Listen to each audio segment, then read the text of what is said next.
106 miles to Chicago. We got a full tank of gas, half a pack of cigarettes. It's dark, and we're wearing sunglasses. Hit it.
Only on two, a dispute over a colorful mural on the side of a Pilsen hot dog stand prevented the business from renewing its licenses with the city. This is a story we told you about earlier this month.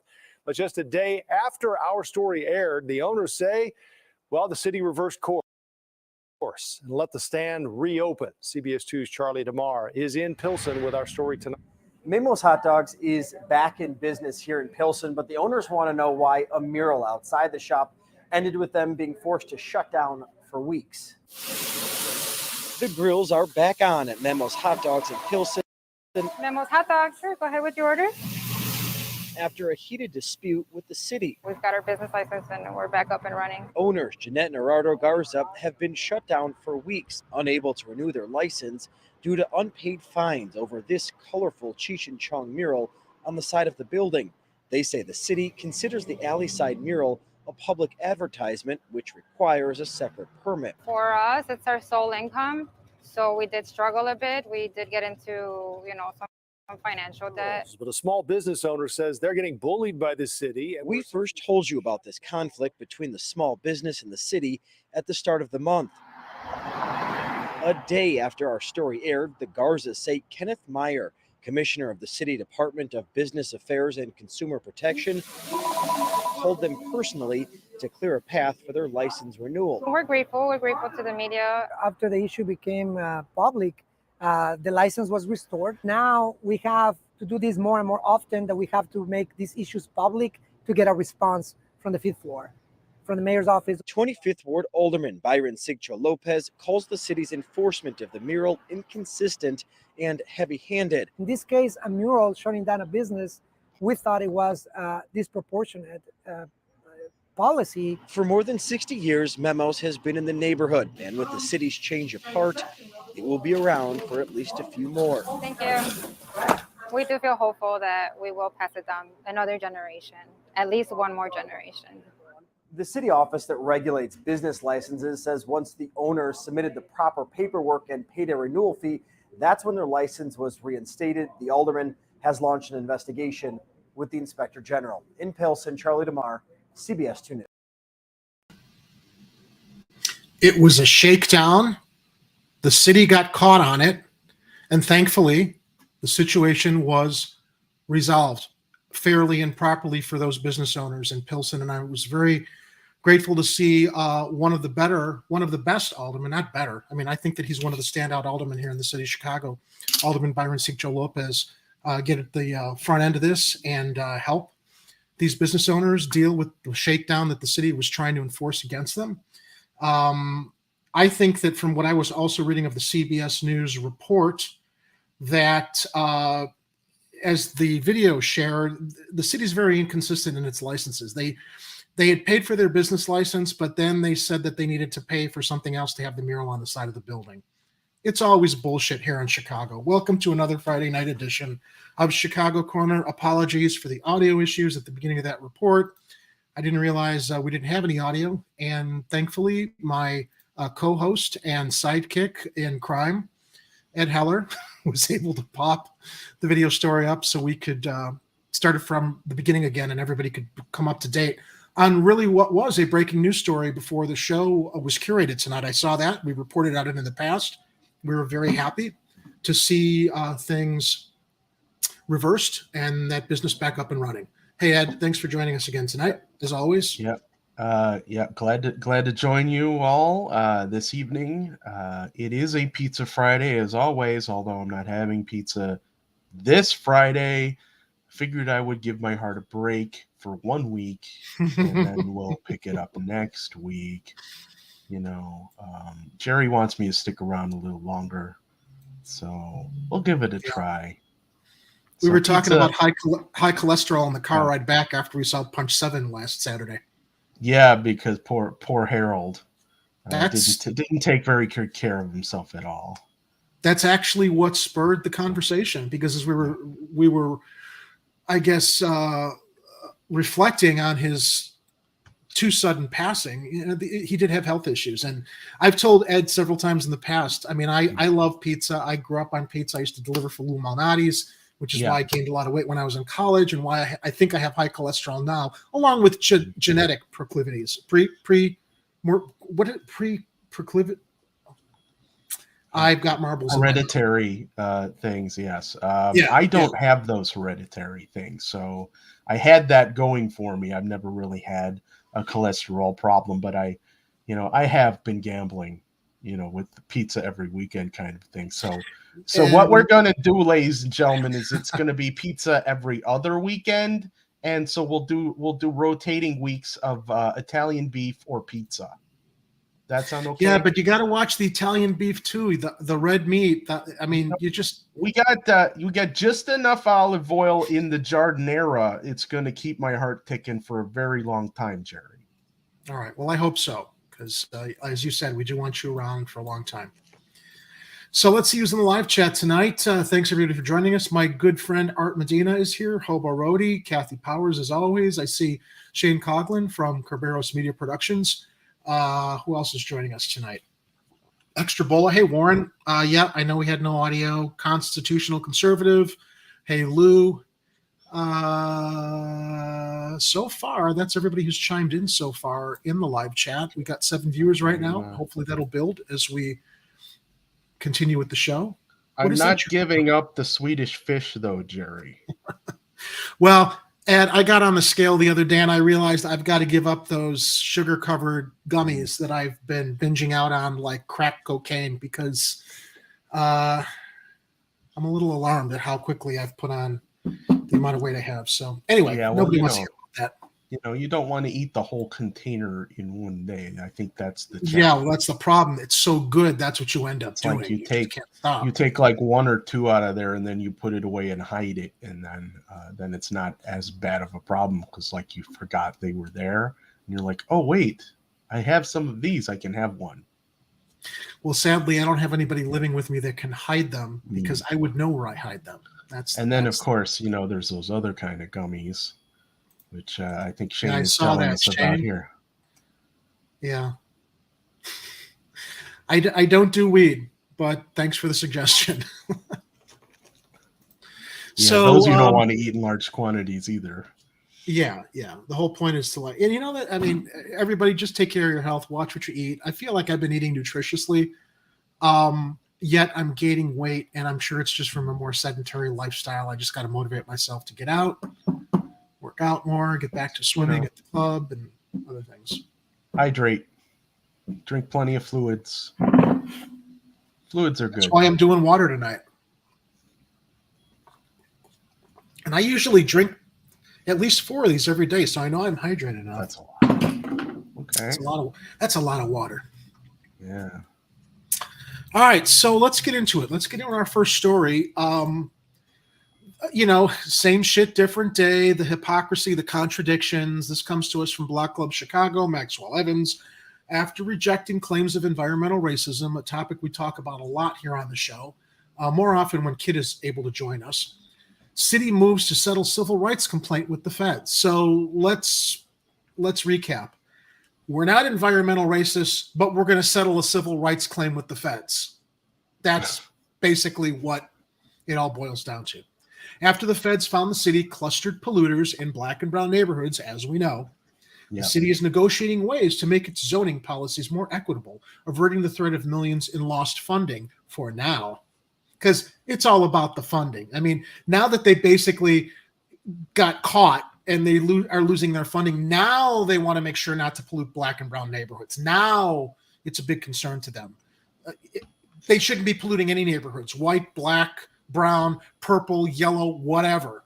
They need to zone this stuff away from residential housing, away from schools, away from where people live. But it all comes down to the fact that, suddenly they're in risk of losing federal money. Here's a picture from Block Club Chicago. Community members, leaders, and activists take to the streets and carry a fake coffin through Logan Square to call on Mayor Lightfoot to deny the permit to move General Iron's assets to the southeast side on the 30th day of the hunger strike on March 4th, 2021. That's when I joined Chicago Corner. And this, along with another story we'll talk about at the end of the show, kind of bring things full circle of... and I would have gotten away with it, too, if it weren't for you meddling Chicago Corners. I don't think it had anything to do with us as much as these protesters out in the streets who are taking to the streets. But, all right, so the article goes on to report, in an about face, Mayor Lori Lightfoot's administration is attempting to settle claims Chicago discriminated against black and brown residents by moving polluters into their neighborhoods. Southeast Siders filed a complaint with federal housing officials in 2020, alleging decades of racist city policies pushed polluters into their community. The complaint was sparked by the city's agreement to help troubled metal scrapper General Iron move its operations to the Southeast Side. The Southeast Environmental Task Force, People for Community Recovery, and the Southeast Side Coalition to Ban Pet Coke filed the 2020 complaint. After a 2-year investigation, U.S. Department of Housing and Urban Development officials said in July city officials discriminated on the basis of race and national origin by clustering polluting industry in non-white communities. Period. City Hall initially called the findings absurd and dared the federal government to enforce its ruling that the city's planning and zoning laws were discriminatory. City officials were confident they could win a court battle, attorneys said in August. But city leaders are backing off that stance and beginning settlement talks, federal housing officials confirmed Thursday. In return, the feds are pausing their enforcement efforts. The department seeks to obtain voluntary resolution of matters throughout the course of an investigation, said Andrea Robker, Housing and Urban Development spokesperson. Kristen Kabanban. Did I say that right? That is not a real name. It's a real name, Kristen Kabanban. That's why I kind of hesitated. I'm like, am I reading that right? Yeah, son of a gun. Cabanban. She is a spokesperson for the city's law department, and Lightfoot spokesperson Cesar Rodriguez declined to comment. Federal housing officials have called on the city to adopt an enhanced fair housing planning process that includes plans to overcome disparities in environmental impacts. The feds have also urged the city to address the existing and potential environmental harms of the stalled plans to move General Iron's operations to Southside Recycling at 116th Street and Burleigh Avenue. Future funding for initiatives such as fair housing programs and accessibility services could be at risk if the city doesn't comply with the investigation. People who need fair housing and accessibility are the ones who are basically at risk if the city doesn't get its fucking shit together. Got that? They're the ones who are going to be punished with the city losing the funding unless the city gets off its ass and does what's right. And as I was sharing with Ed before the show, I think that we're going to start using the expression, what would Harold do? after seeing the Harold Washington movie. I know I usually lean on what would Batman do, but I think here on Chicago Corner, we're going to start saying, what would Harold do? Because clearly those that claim his legacy, like the Lori Lightfoots or some of the other candidates that are entering the race, who are not really reflecting Harold's legacy, ought to start leaning on that a little bit more. Not all of them, but including Lightfoot, most of them. What would Harold do? I think that should be the you know what, Ed? That should be a hashtag this Chicago election with all the candidates. What would Harold do? That's a great idea. WWHD. That's a great idea, Jerry. I'll send you the bill. WWHD or what would Harold do? Let's get that trending, ladies and gentlemen, and let people know WWHD means what would Harold do in anything related to Chicago politics. Southside leaders have demanded the Lightfoot administration stop being combative, which is what they normally do, over the civil rights complaint. The city's defensiveness put funding for crucial city programs at risk, they said. They didn't care until suddenly the Fed said, you better get your shit in order. Chicago is in a position where they can show the rest of the country how to address some of these issues instead of everybody fighting. Maria Collins-Wright, vice president of the Jeffrey Manor Community Revitalization Council, that was a mouthful, said earlier this month. As the city negotiates a settlement, the Lightfoot administration needs to get real about fixing a system that has created sacrifice zones in Black and Latino neighborhoods, group leaders behind the complaint said in a statement Thursday. You know, the communities where she's going and asking the neighbors to go and petition for her to get her back on the ballot. I got 2 phone calls this week from Lori Lightfoot's campaign, Ed. It's hilarious because, I'm on her mailing list because I voted for her the first time when she fooled us all. And the lady called me and wanted to make sure I was going to be at this next day of action this Saturday. And I said, where's it going to be? Wondering if she was going to do it in another church. And they said, no, it was at some community center. And I said, well, I'm not going to be able to make it, but, I appreciate the call. And the lady then said, okay, well, thank you very much. Make sure to bring a friend. And I'm thinking to myself, if this doesn't reflect the deafness of the Lightfoot administration, that the person calling me didn't hear me say, I'm sorry, I can't make it, to suggest that I bring a friend on Saturday, I just hung up the phone and laughed my ass off at the sharing and reporting this. Well, they're just giving, maybe they've got volunteers making these calls, but maybe they've hired volunteers to make these calls. And it's just, it's interesting she's doing it in a community center now instead of a church, though, Jerry. I wonder if some people heard some commentary about that. I can only hope so. But I would say that if you're going to volunteer for a campaign and you really are going to advocate for that candidate, you might want to listen to what constituents say, which they're not doing. I mean, that's just a trained, learned talent, is you need to listen. Yeah. Speaking of not listening, I only sort of listened. Did they say anything about what that meeting was about, or do you think it's just another one of those let's get out and get more signatures? No, that's what it is. It's a petitioning campaign. Yeah. In fact, I think, let me pull up the text message that I got from them. They're really, really nice on fancy graphics. Where are we here? Go down. Here we go. Hey, Jerry, we're excited to see you at the event tomorrow, even though I told them I couldn't make it. Please contact it's the phone number. If you have any questions, here's the graphic.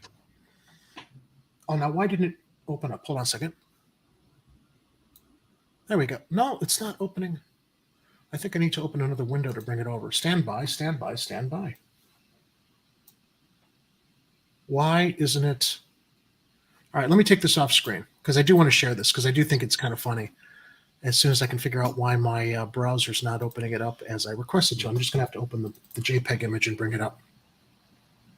Yeah, I'm wondering how often candidates, make these kind of calls and texts to try and get people to come out for signature drives. I'm wondering, is it normal? I see why. It's an HEIC drive, which has a hard time opening. I'm sorry, HEIC file. Oh yeah, those graphics are a pain in the ass. Yeah, they don't open up in browsers. But here, you're gonna love, and you know what, Ed? It's another south side. I take screenshots of those, and then they're like a JPEG or a PNG, and then I can use those. It's the Lori Lightfoot South Side Light Storm. The Light Storm. It's her Light Storm. I wanted to do a Photoshop on this and add one of these. Yeah, as we said, she's got that side of town really, really hoodwinked and in the dark about how little she's actually doing to advocate for them. Especially as it relates to what we were just talking about in regards to environmental racism. Hang on a second, guys. All right, there we go. The Light Storm. The Lori Lightfoot Light Storm. There you go. Thank you. Yes. That's the true Lori Lightfoot Light Storm.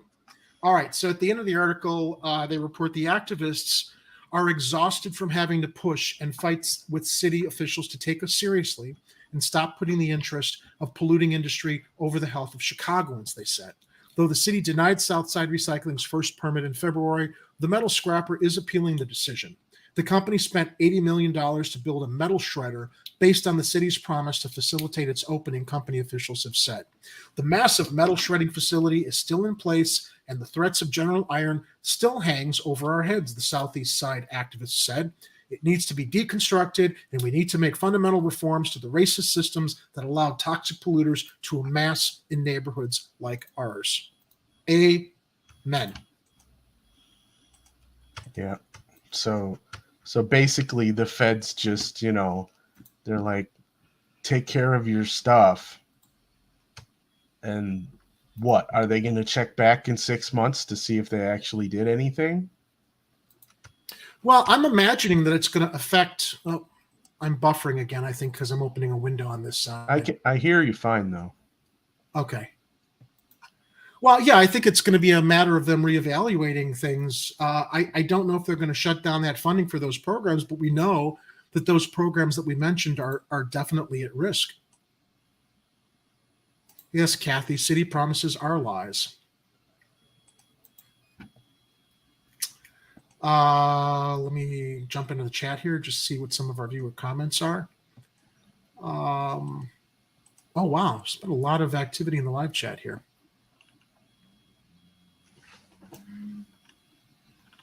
Let's see here.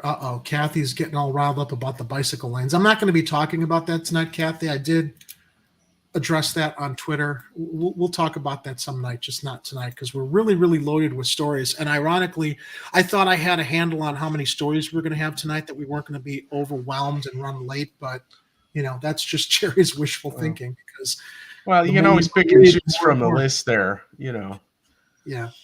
It's your show. You choose to skip over a story that can wait. The more and more I read, the more and more I feel that we've got to share. So let's go into our next story here. This comes to us from the Chicago Tribune. Another one of those contradictory accounts between what actually happened and those who are trying to spin and control the narrative. Former AT&T Illinois president pleads not guilty in alleged scheme to sway House Speaker Michael Madigan, while company confirms cooperation deal.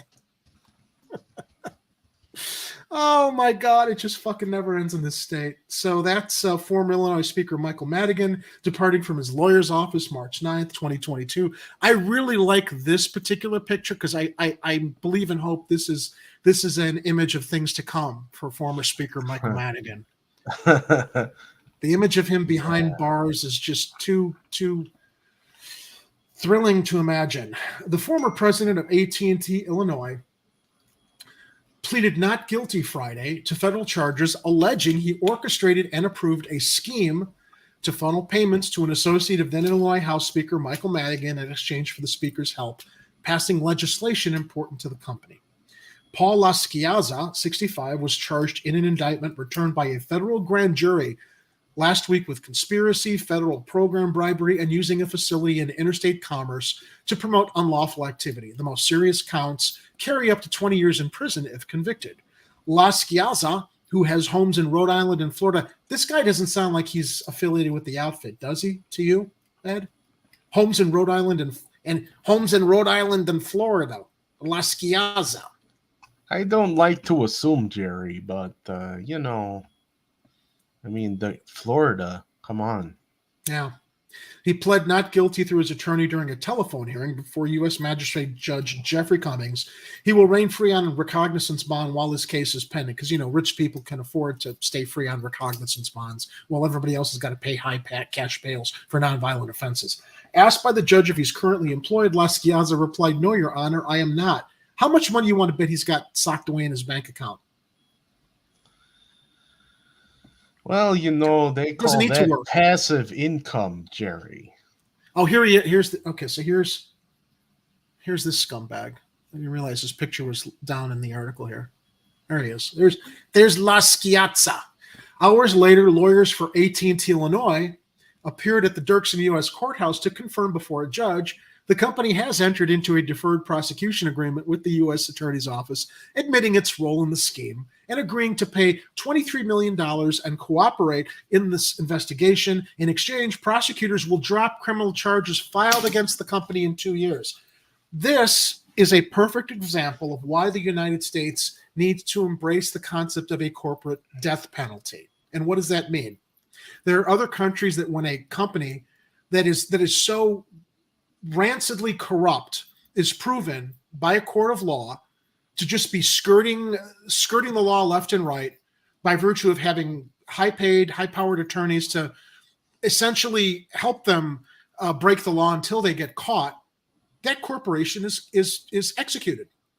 If they say that corporations are people, then shouldn't corporations also be judged by the same laws that people do?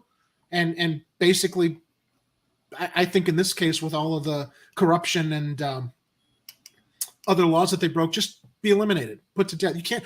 Okay, maybe executed. Maybe that's too strong a word. Just end it. It is a loaded word there. It is a loaded word. It is a loaded word. But this is what they call it in other countries. They call it. What did I just call it? I just lost my train of thought again. Just not executed, but corporate. Oh my God, is someone in the live chat? Here we go. Corporate CEO executions only happen in China, Jerry. Well, you know what? Constitutional conservative. I think they should happen here now too, especially when you see companies like AT&T that routinely overcharge people, rob people of money all the time, get away with antitrust laws left and right. Oh, that's a corporate death penalty. That was what I lost track of. Yeah, corporate death penalty. Or they should be, what do they call it? Dissolution? Yeah, dissolved. Let's say when a company is proven to be so rancidly corrupt, they are dissolved. Okay? Plain and simple. Yeah. Kathy, if you're innocent, you don't buy your way out. And then I always have this question when I see these people that are given these penalties, like $23 million. Where's that money going? Who's getting $23 million? And you're talking about companies with billions. So for them, that's just the cost of doing business. Fine, we'll pay the fine. We'll pay the fine and just, hope we don't get caught next time. And if we do, let's just park another $23 million for those fines.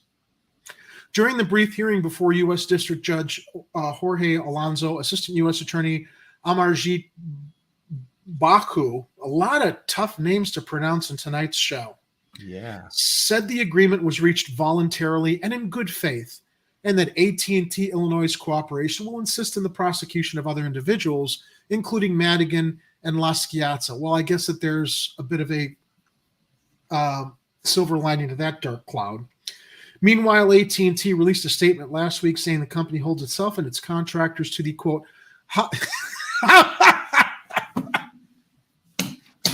You want me to read this? To the highest ethical standards, and is committed to ensuring that this never happens again. Yeah. The investigation of AT&T Illinois, which was reported by the Tribune earlier this year, expanded upon the far-reaching allegations brought against the ex-speaker and a similar bribes for favor scandal involving ComEd, our other corporate criminal here in the state of Illinois that is allowed to continue operating with impunity. Last week, federal prosecutors unsealed a superseding indictment against Madigan and his longtime confidant, Michael McLean, no relation to John McClain, adding allegations they participated in the AT&T scheme. The new conspiracy allegations allege for the first time that a direct vote the speaker made on legislation was tainted by a scheme to influence him. Really? An arraignment for Madigan and McClain is scheduled for November 1st. Their attorneys have declined to comment. In February, AT&T disclosed in a regulatory filing that federal prosecutors had notified them they were considering filing criminal charges against its Illinois subsidiary, formerly known as Illinois Bell Telephone Company, LLC, involving a single 9-month consulting contract in 2017 worth $22,500. State records show the company that year had hired a stable of Madigan-connected lobbyists working for the Illinois subsidiary as AT&T was fighting for a controversial bill to end landline service for its 1.2 million customers. The Tribune reported that investigators were specifically looking at thousands of dollars in payments allegedly passed to former state representative Edward Acevedo, a one-time member of Madigan's leadership team who'd recently left the General Assembly. The payments to Acevedo were made via a lobbying contract between AT&T and Thomas Cullen, a former Madigan staffer and longtime political strategist aligned with the speaker. Two sources told the newspaper Acevedo was a registered lobbyist at the time, state records show, but not for AT&T. I want to go back to this image because I really, really, really am hoping for some wish fulfillment here that is going to manifest. Neither Acevedo nor Cullen has been charged with any wrongdoing in the alleged scheme. Thomas Anthony Durkin, Cullen's attorney, had no comment on the matter Friday. Acevedo's lawyer, Gabrielle Sansonetti, also had no comment. According to a statement of facts agreed to by AT&T in 2015, Madigan's office had blocked the controversial landline legislation. After that defeat, an executive circulated a lessons learned memo that contained one section headed Speaker Madigan. The memo stated that AT&T had not been as helpful as ComEd when, quote, requests were made from the speaker's camp, according to the statement. The scheme to reward Acevedo, referred to in court papers as FR-1, began in February of 2017 after the company learned through McClain that the speaker was looking to kick Acevedo some money, according to the statement. You're going to say, Ed? I was going to say, I think the reason why that had backfired is because older people and especially government organizations tend to lean more on landlines than anyone. Absolutely. Or I don't know if they still do, but they did. I think they do. My parents, who are seniors, still have a landline. You're also dealing with a generation that while they embrace the convenience of having a smartphone, they still like to have, they've had a landline number all their lives that they don't want to disconnect. And I got rid of mine a few years ago. Yeah.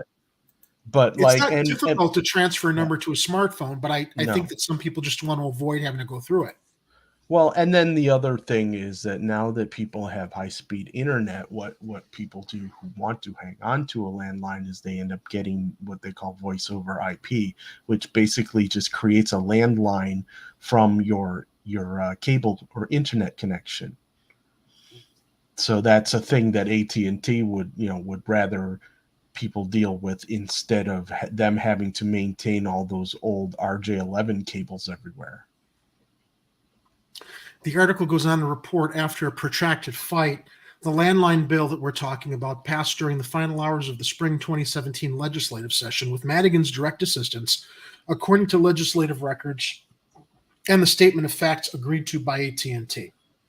On June 29th, 2017, Madigan permitted the bill to be brought to a vote and cast his ballot in favor of the legislation, records show.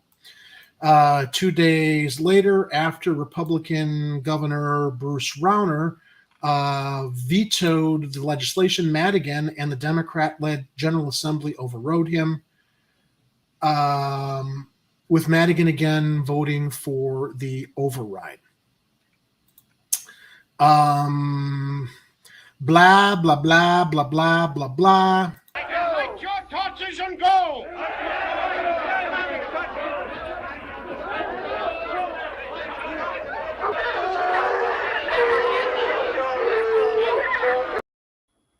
The indictment also accused Madigan of illegally soliciting business for his private property tax law firm during discussions to turn a state-owned parcel of land in Chinatown into a commercial development. That's something our city aldermen like to do also.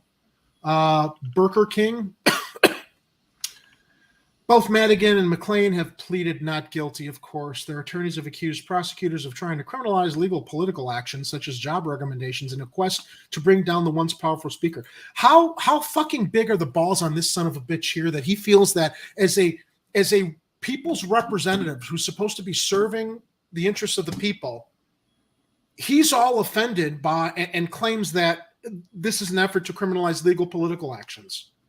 What a crap. Where is he? Where is he? Where is he? This is such a crock of shit.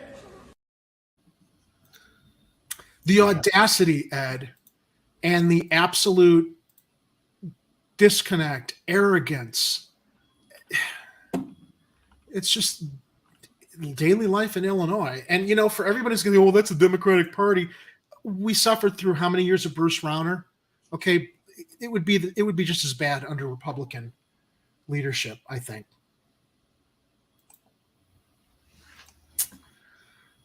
Anything to add before we move into our next story? It's I got nothing to add really. It's the same crap, different day with trying to figure out how to nail Madigan to the wall and seeing if he's going to stay up there. And if you want to read more on that particular story that came to us from the Chicago Tribune, it's linked in our show notes down in the show description below. I am just getting our next story queued up. So, everybody, it is another episode. Not episode, it's another segment of... I look at this town, and I don't like what I see anymore.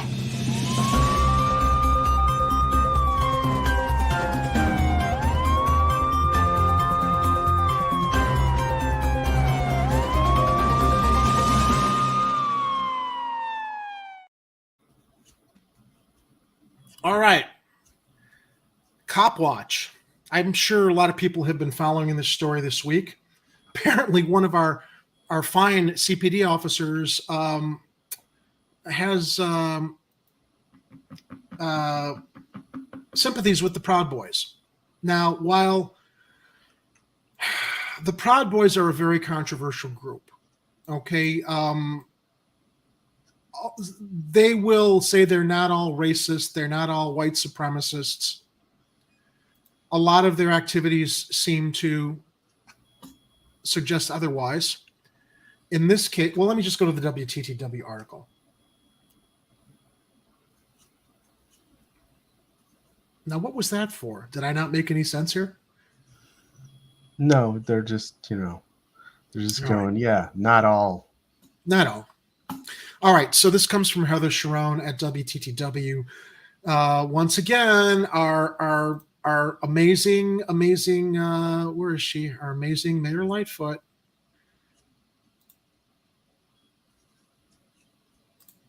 Playing both sides of the fence. She ran on being a reformer. She ran on holding the police accountable. Yet she's constantly doing everything she can to let the police get away with things or certain officers get away with things that I believe should boot them out of the department. No questions asked. But she thinks that she's currying favor with the police department, which despises her anyway, and basically lets everybody who voted for her or believed in her prior realize that she was just full of shit. So she defends the decision not to fire the Chicago police officer who lied about ties to the Proud Boys. Mayor Lori Lightfoot defended on Tuesday the decision by Chicago Police Superintendent David Brown not to fire an officer who lied about his ties to the far-right Proud Boys extremist group. Instead, the officer, who was not identified, in a report released Friday by Inspector General Deborah Witzberg, in keeping with the city's rules, was suspended for 120 days. The probe conducted by the Chicago Police Department's Bureau of Internal Affairs documented the officer's ties to the Proud Boys, labeled by the FBI as an anti-Semitic white supremacy organization. Lightfoot Jerry? Yeah. I was just wondering if I could test one of our reaction video clips right now, if that's okay with you. Sure. Illinois Nazis. I hate Illinois Nazis. Just completely unrelated. I was just testing a video. Yeah. It used to be back in the day that the Blues Brothers was made. Well, I can't actually say that. Unfortunately, Jake and Elwood probably weren't aware that some with those proclivities were working in the department also. But yeah, reminds me of a Rage Against the Machine song, which I won't tell you the title of. Art's asking in the live chat, don't you think Lightfoot was done a favor for a favor so that this officer would not get fired? Yeah. I wouldn't doubt that. And yeah, Kathy, Proud Boys are a national thug supremacist gang. That's mostly what I see. All right, let me get back to the article.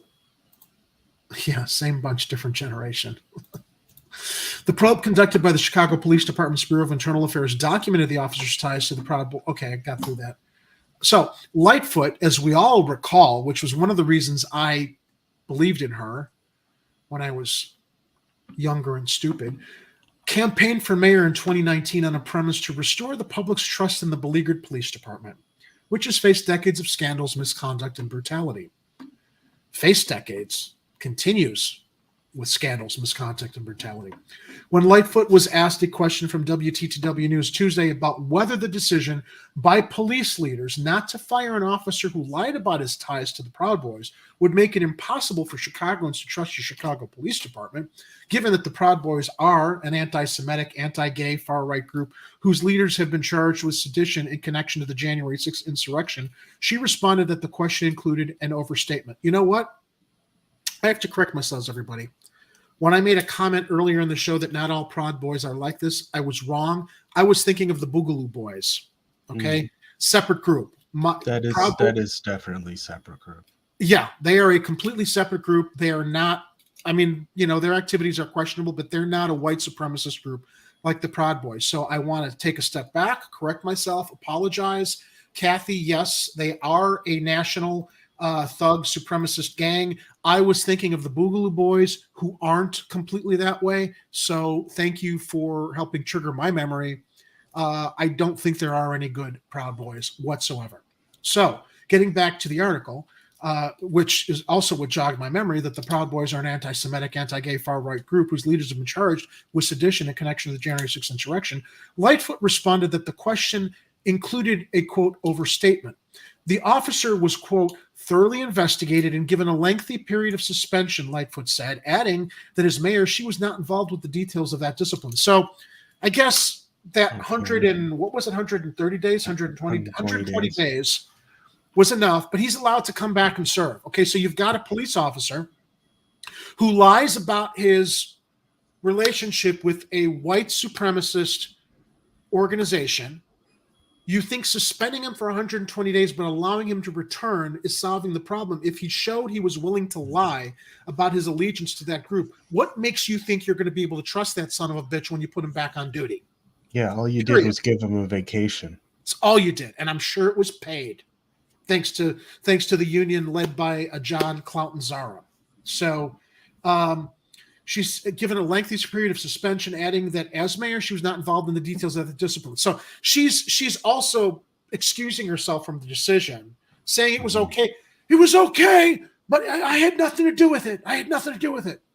It is about accountability, Lightfoot said at her first news conference in 27 days after an unrelated event. I think the police department took the steps that the evidence that was gathered through the course of 2 investigations warranted. Cesar Rodriguez, the mayor's press secretary, he actually commented. Usually he doesn't. Later said in a statement to WTTW News Wednesday morning that Lightfoot is committed to continuing to ensure police accountability as we work to build trust between the Chicago Police Department and the communities it serves. The mayor's been clear. There's no place in our police department or any other city department for that matter for white supremacist or other extremist ideology, Rodriguez said. So why isn't she using her executive privilege to say, get this asshole out? Get him out. Because what'll happen, Jerry, and I'm just guessing, I'm speculating here, is what'll happen is if he gets fired because he's in the Proud Boys, all the rest of the Proud Boys will resign and we'll have 3 cops left. Prove me wrong, police. Prove me wrong. I will gladly be proven wrong. I do believe you're onto something there. That's a great analysis. Yeah.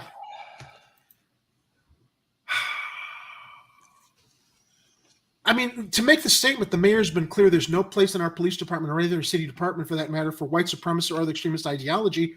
Then why aren't you getting rid of this guy? Well, Ed just made the point why. Okay, that's a speculation.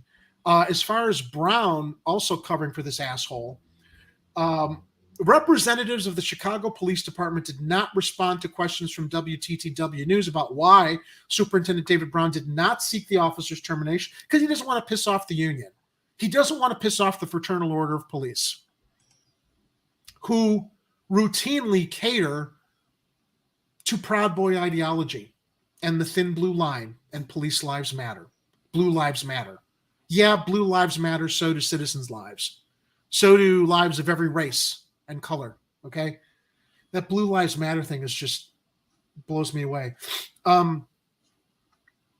Why Superintendent David Brown did not seek the officer's termination even after the probe documented his ties to the Proud Boys, labeled by the FBI as an anti-Semitic white supremacy organization. The officer, who was not charged with the crime, could not be reached for comment by WTTW. He earns $95,586 annually, according to the city's website. John Cloughton Zara, the president of the Fraternal Order of Police, Lodge 7, which represents the officer, did not respond to a request for comment from WTTWs. You know, whenever I see the identification of like unions, like the Fraternal Order of Police Lodge 7, I wonder if during their meetings they wear those buffalo hats with the horns, like the Flintstone cartoons. That's a different lodge, Jerry. That's a different lodge. Is that all historical? That's an actual Buffalo Lodge. There's a Buffalo Lodge. Okay. No, I think isn't the Moose Lodge. I think is.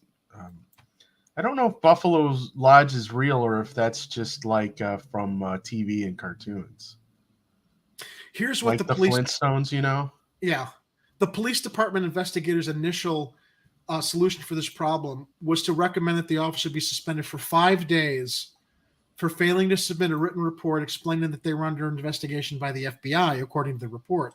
However, former Inspector General Joseph Ferguson recommended in November of 2020 that the probe be reopened because the investigation was materially deficient and failed to determine whether the officer made inconsistent statements to the FBI and the Chicago Police Department Bureau of Internal Affairs and brought discredit upon the CPD by virtue of their involvement with the Proud Boys, according to the report.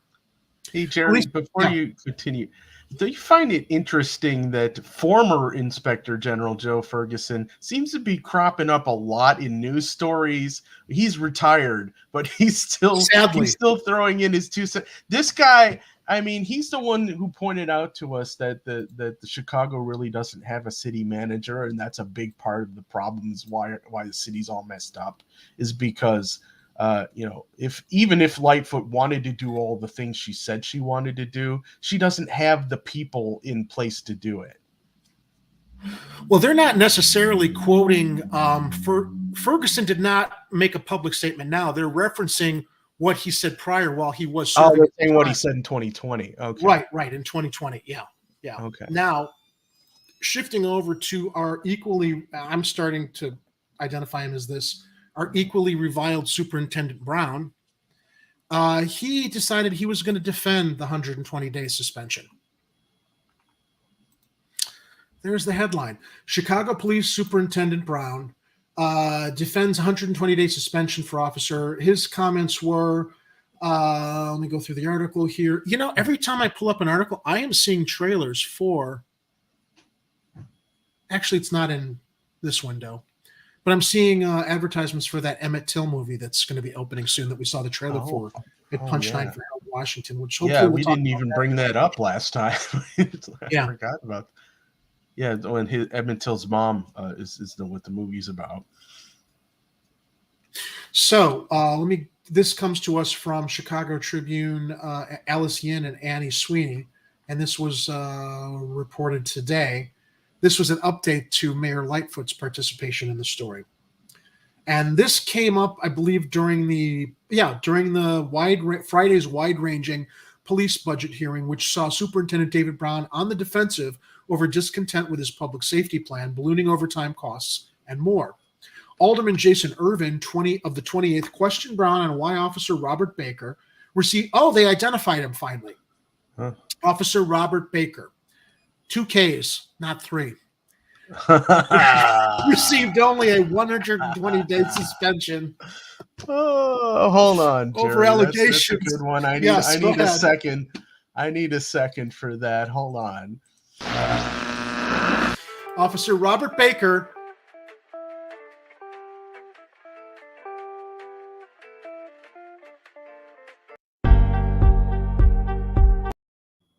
Whoops. Okay, I'm done. Officer Robert Baker, 2 Ks, not 3. 2 Ks, not 3. 2 Ks, not 3. Illinois Nazis. I hate Illinois Nazis. Nazis, KKK, they're all the same.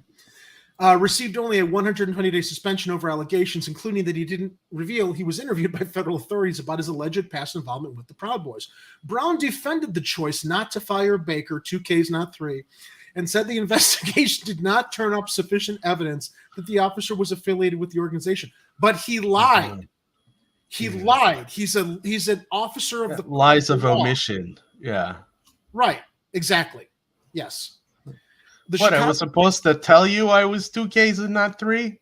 No, I was supposed to tell you I was 3 Ks, even though I spell it with 2 Ks. The Chicago Police Department, this is the quote from Brown.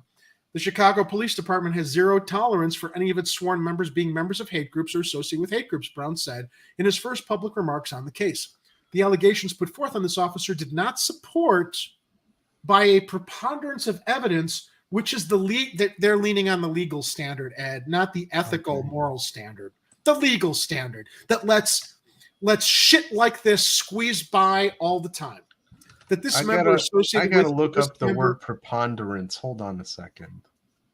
That this member associated with or was a member of a hate group, Proud Boys, or any other hate group. Brown continued. I will just say, what do you think he leaned on, Ed? What did he lean on, Jerry? Oh, what does Mayor Lightfoot normally lean on, Ed? The race card? Ding, ding, ding, ding, ding. Brown continued. I will just say from a personal note, I've been black a long time. I would not tolerate an officer being a member of or being associated with a hate group unless it impacted me politically. A, quote, preponderance of evidence means the allegations being investigated must be more than 50% likely to be true. If the FBI is investigating you and you have an affiliation with the Proud Boys, what part of that is not more than 50% likely to be true? Brown said that was not the case with Baker's ties to the Proud Boys, that there were minor violations related to inconsistent statements from the officer to investigators about the extent of his interactions with members of the group. Quote, what we did prove is that this officer failed to notify us that he had talked with federal authorities in some minor violations, Brown said. And because of those minor violations, we mediated a very high level of discipline. 120 days is a high level discipline for what we were able to prove. And again, I'm speculating. I'm sure he was paid. My speculation is he was paid. Yeah. What were those minor violations? Not disclosing that he was under investigation, I think. I mean, I would imagine if you're a police department, you're asked a question by your superiors, specific questions, you've got to answer them, not omit the facts that ended up coming out with this FBI investigation. So here's the details on that. Baker was initially investigated for allegedly associating with members of the white nationalist organization and posting messages in a group chat, including about meeting at a pub and for being involved in apparent exchanges about a Patriot barbecue. Oh, come on. Would you be posting updates on attending that barbecue if you weren't going to attend or be affiliated yourself with everything that group stands for and represents? I think not. Why does it have to be a Patriot barbecue or some other labeled barbecue? Why can't you just go to a barbecue? That's what I want to know, Jerry. That's what we do. And we talk about a wide range of issues, just not white supremacy or nationalism.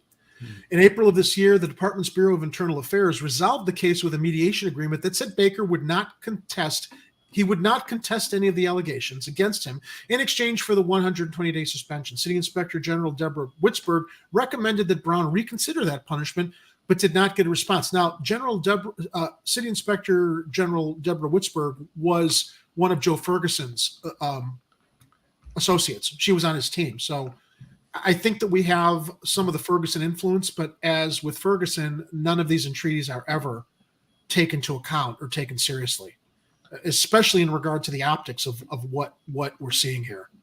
Yeah. On Friday, Internal Affairs Chief Yolanda Talley gave the surprising assertion that Baker, in fact, was the one who requested the 120-day suspension in lieu of the department's much shorter expected offer. Oh, he fell on his sword.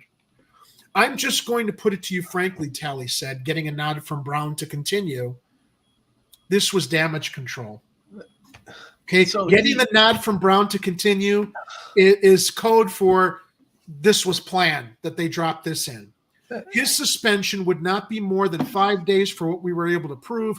We brought him in for a second interview, and he just felt so bad that he was accused of this. He mediated 120 days. We didn't offer him 120 days. Well, you know what? That reflects really badly on the department that they didn't say, you're fired.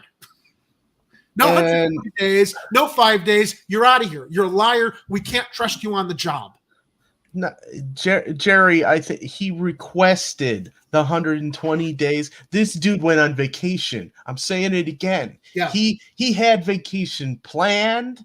He's like, you know what? Just give me 120 days. I'll be all denazified by then. And that was probably brokered with his attorney, who figured, how do we weasel out of this in a way that you suffer as little damage as possible, and are also probably going to have a paid vacation.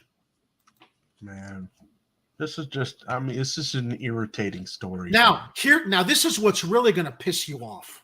Now, before you tell me the other thing that's going to piss me off, I just want to bring up the fact that these white supremacists doing their quote unquote patriot barbecues, they are missing out, I think, on the fact that, and I'm hazarding a guess here, that the superior barbecues are likely on the south side, in areas that they would not want to go because they think they're superior to everybody.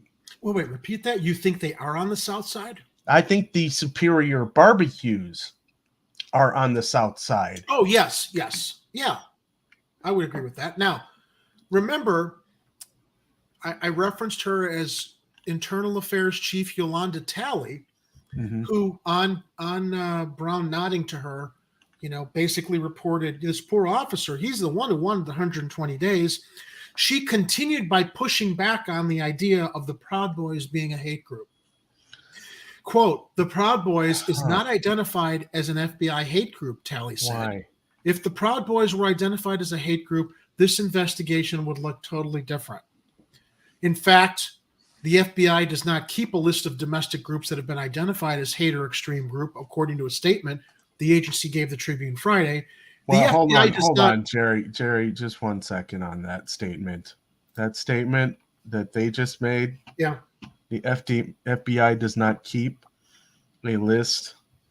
I can't find the clip. You need to have that board. Here it is. Hold on.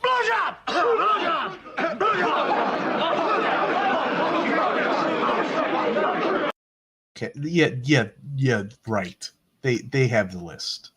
They keep a list. Actually, Ed, I'm going to have to correct you. The FBI, in a statement to the Tribune Friday, said the FBI, they do not designate hate groups. The FBI does conduct investigations of domestic hate groups within guidelines established by the Attorney General. However, the organization has been designated a hate group by the Southern Poverty Law Center. The statement said those guidelines include whether there has been a threat of force, whether the threat can be carried out, and whether it violates federal law. Hence these patriot barbecues, minus the white hoods, the white pillowcases. According to published news reports as well, FBI documents available on the agency's website, members of the Proud Boys have, however, been the subject of investigations into violent acts, including in 2018, before the allegations surfaced against Baker, 2 Ks, not 3. The city, I'm going to ride that as long as I can if this story comes up again in the future. What's the phrase? Distinction without a difference, Jerry? Yeah. We like the FBI being so proud to be technically correct on something so they can get away with saying they don't designate hate groups. The city's investigation into Baker's conduct was not criminal. Investigators were seeking to determine if he had engaged in behavior that violated department rules and regulations, including whether it was conduct unbecoming to the department. I'd say it was. I'd say there's like a big high five on the fact that it was. Baker's disciplinary case was first brought up when Alderman Byron Sicho Lopez of the 25th was the sole member of city council to raise his hand in response to a colleague asking the chambers, "Can I get a show of hands of any alderman in the room who would like to see less police?" And when we say less police, that does not mean anarchy in the streets. It means stop spending all this money, adding to their budget, which was discussed today, and start putting that money into the community, creating proactive solutions, not reactive ones. Yeah. Now, yeah, to the question, what was it? The ethics board had their meeting today. Yeah. Yeah, I heard part of that today. I didn't get a chance, and I know you sent me the links, but I had too much going on today to be able to tune into it.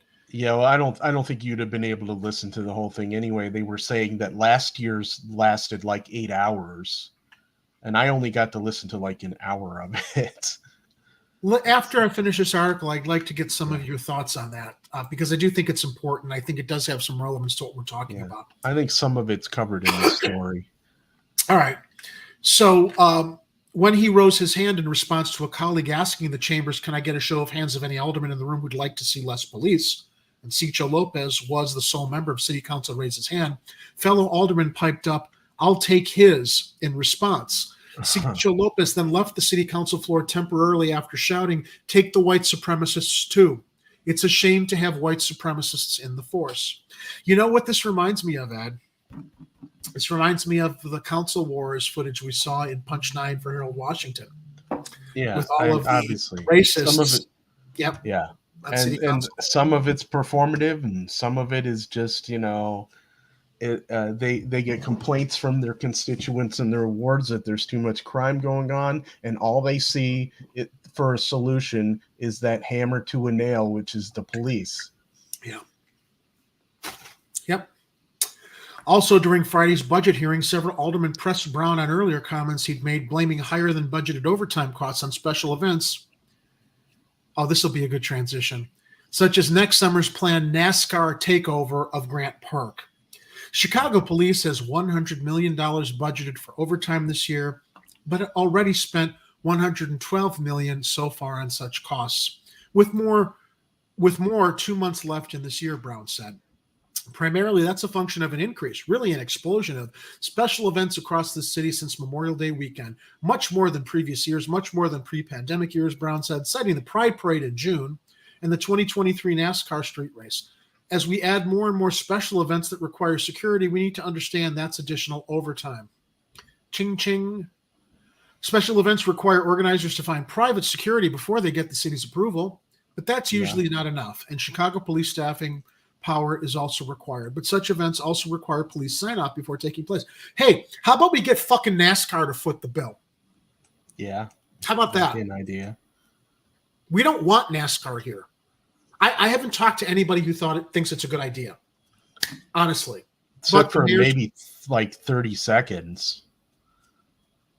You heard what people you've spoken with think it's a good idea?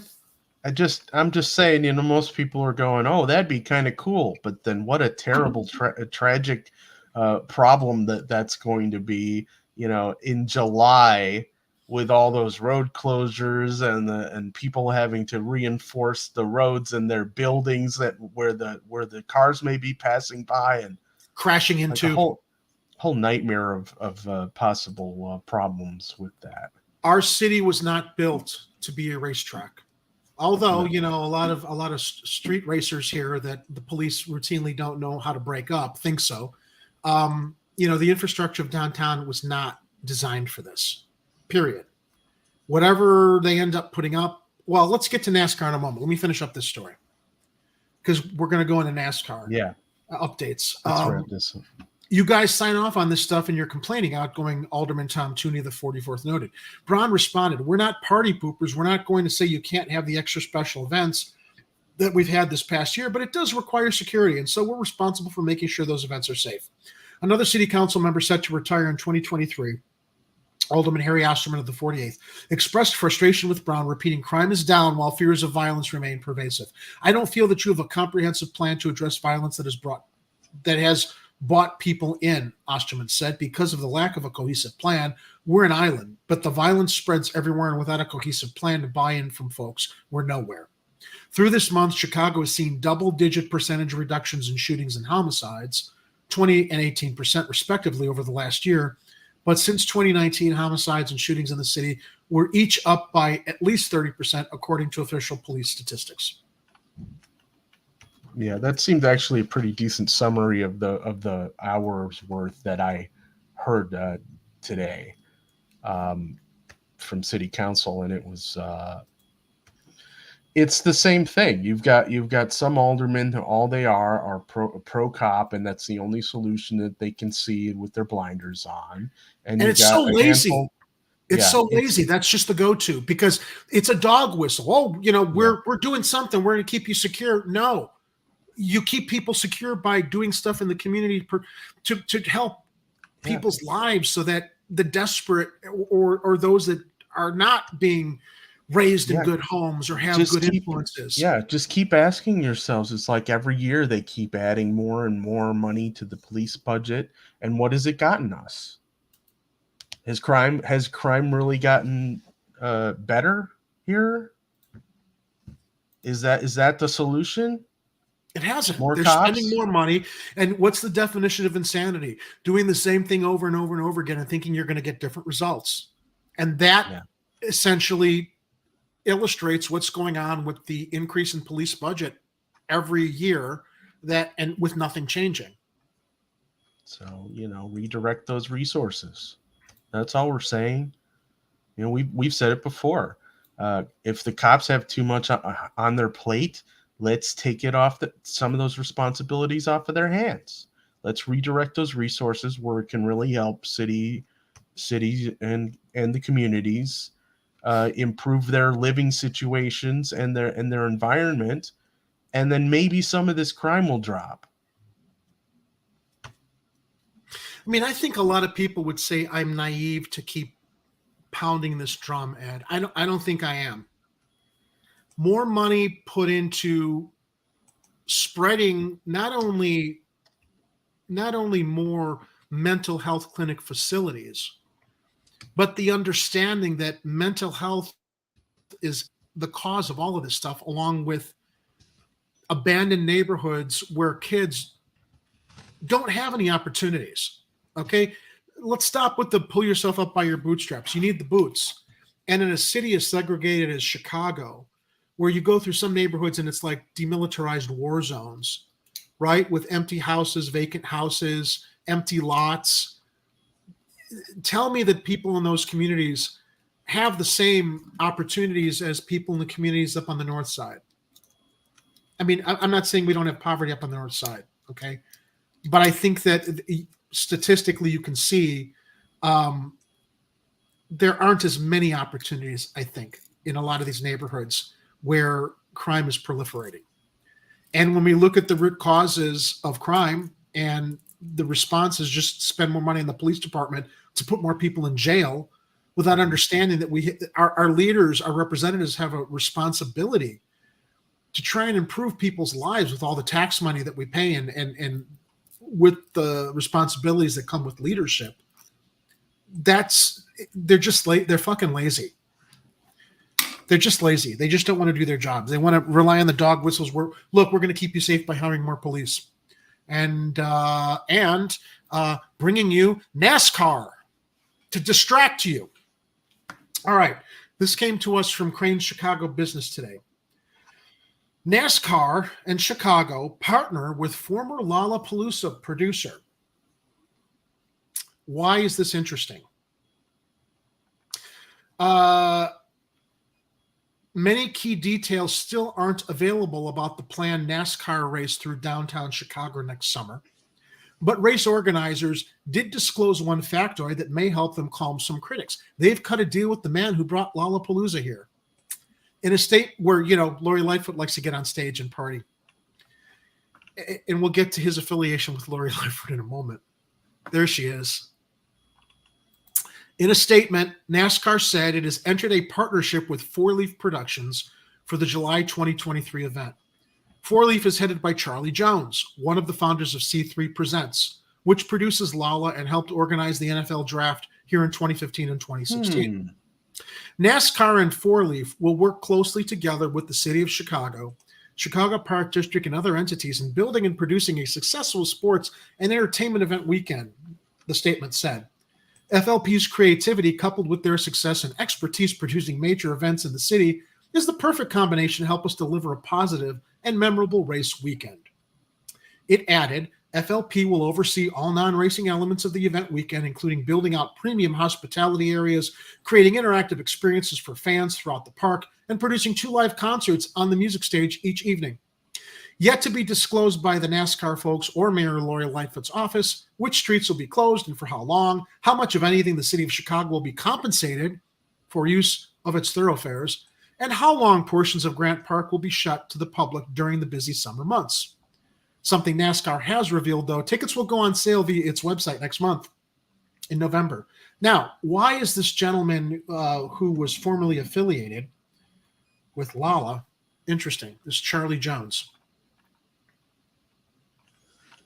You know what it costs to get a seat at the table to help do this stuff with NASCAR? Well, gee, Jerry, why don't we take a look at the Sunshine and website and see how much? $5,000. $5,000. Charlie Jones is going to be selling out the city, promoting this expected fiasco for only $5,000 is all he had to pay the mayor to get a seat at the table to usher in the madness that's going to come with NASCAR and turning downtown into a racetrack. Of all times, 4th of July weekend. I'm curious, Jerry, whether the idea came from him or whether Lightfoot pitched it to him when maybe she was talking to this guy during Lollapalooza, and he happened to mention that, maybe NASCAR's 75th anniversary should do something special. Yeah. Or what both. Conversation? I'd like to know what conversation took place. The fact that he was, first of all, he's a $5,000 Lightfoot donor, formerly affiliated with Lollapalooza. And now suddenly he's in the picture with how they're going to pimp NASCAR, which I think collectively most people think is a really bad idea. This is the quid pro quo. This is the patronage, right? The patronage. Yes. By the way, everybody, Punch 9 for Harold Washington is still in theaters through next Thursday. If you haven't seen it, get off your asses, get to one of the AMC theaters and watch this movie. Past is prologue. Harold Washington wanted to and began to bust the patronage system here in the city of Chicago. This reeks of everything that returned when Daley took leadership after Washington passed away. The patronage was resurrected. Yeah. Although I gotta say, Jerry, I still think that this would be pretty cool in a video game, though. What would have been cool in a video game? Just, racing around Chicago with NASCAR cars, I can imagine it, Jerry, I wish we had the sound effect of me imagining like the,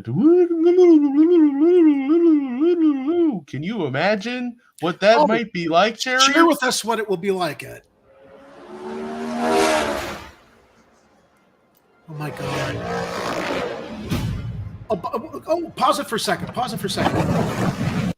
Wasn't that video taken from Lori Lightfoot's motorcade when she was driving around town? Yeah, I think so. I wonder if they ever got speeding tickets for those. Doubt it. Magic 8 Ball says highly unlikely.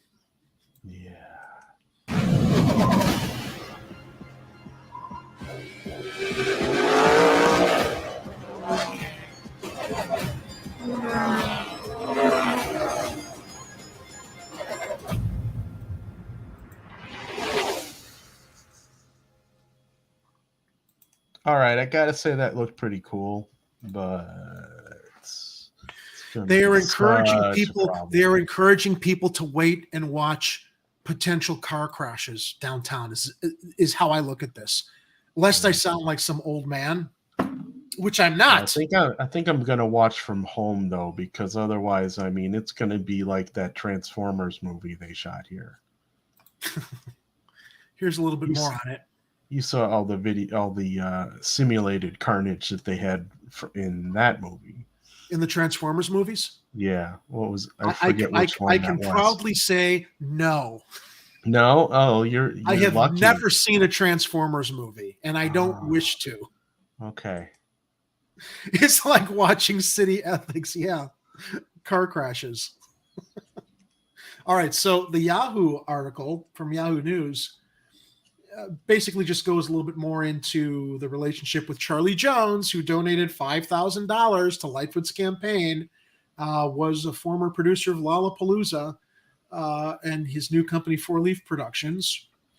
We look forward to partnering with Charlie Jones and the Four Leaf Productions team to make the Chicago Street Race Weekend one of the most fan-friendly sports. And that's a quote from the other article too. I guess the press release is being copied across all news websites. Yeah.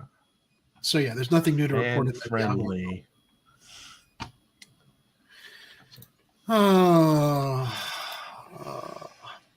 right. What's next? Oh, there's more. Oh wait. Well, you actually. I'll also now. This was a proposed route that we think they might be. It's probably going to be changed, but where did you get this map at? Because I remember we were talking before the show. The NASCAR Chicago is a Twitter account that they put up, so you can check at NASCAR Chicago, and they have posts like this and other like promotional things for the eventual. They're probably going to put on a huge media blitz through that account when they get closer to the actual event. If it actually happens, I imagine they're going to still try to make it happen, hell or high water. But and then the question is, once Lightfoot's out of office, are they going to let her have anything to do with it? We can only hope she's going to get out of office. Because she's going to be she's going to be all, gentlemen, start your engines. And she's not going to be able to do that, maybe, if she's not mayor anymore. Can you see my arrow on the screen? Yeah, I can. Okay, so take a look at turn number 2 here at high speed. Oh, boy. At high speed. Where is that? Race car. What the fuck are they thinking? And Lakeshore. Well, that's turn 1 onto Michigan on South Columbus Drive. There's going to be a lot of slowdown points here. But, yeah, I mean, if they can't slow down, they are screwed. Our grid was not designed for race cars. Which way are the cars going on this thing? Because if they're headed toward the lake, launching out into the harbor. Oh, that might be something worth at least see. That would be some good video. But I mean, come on. All right, let's get the next story up here. It's just a disaster waiting to happen. NASCAR.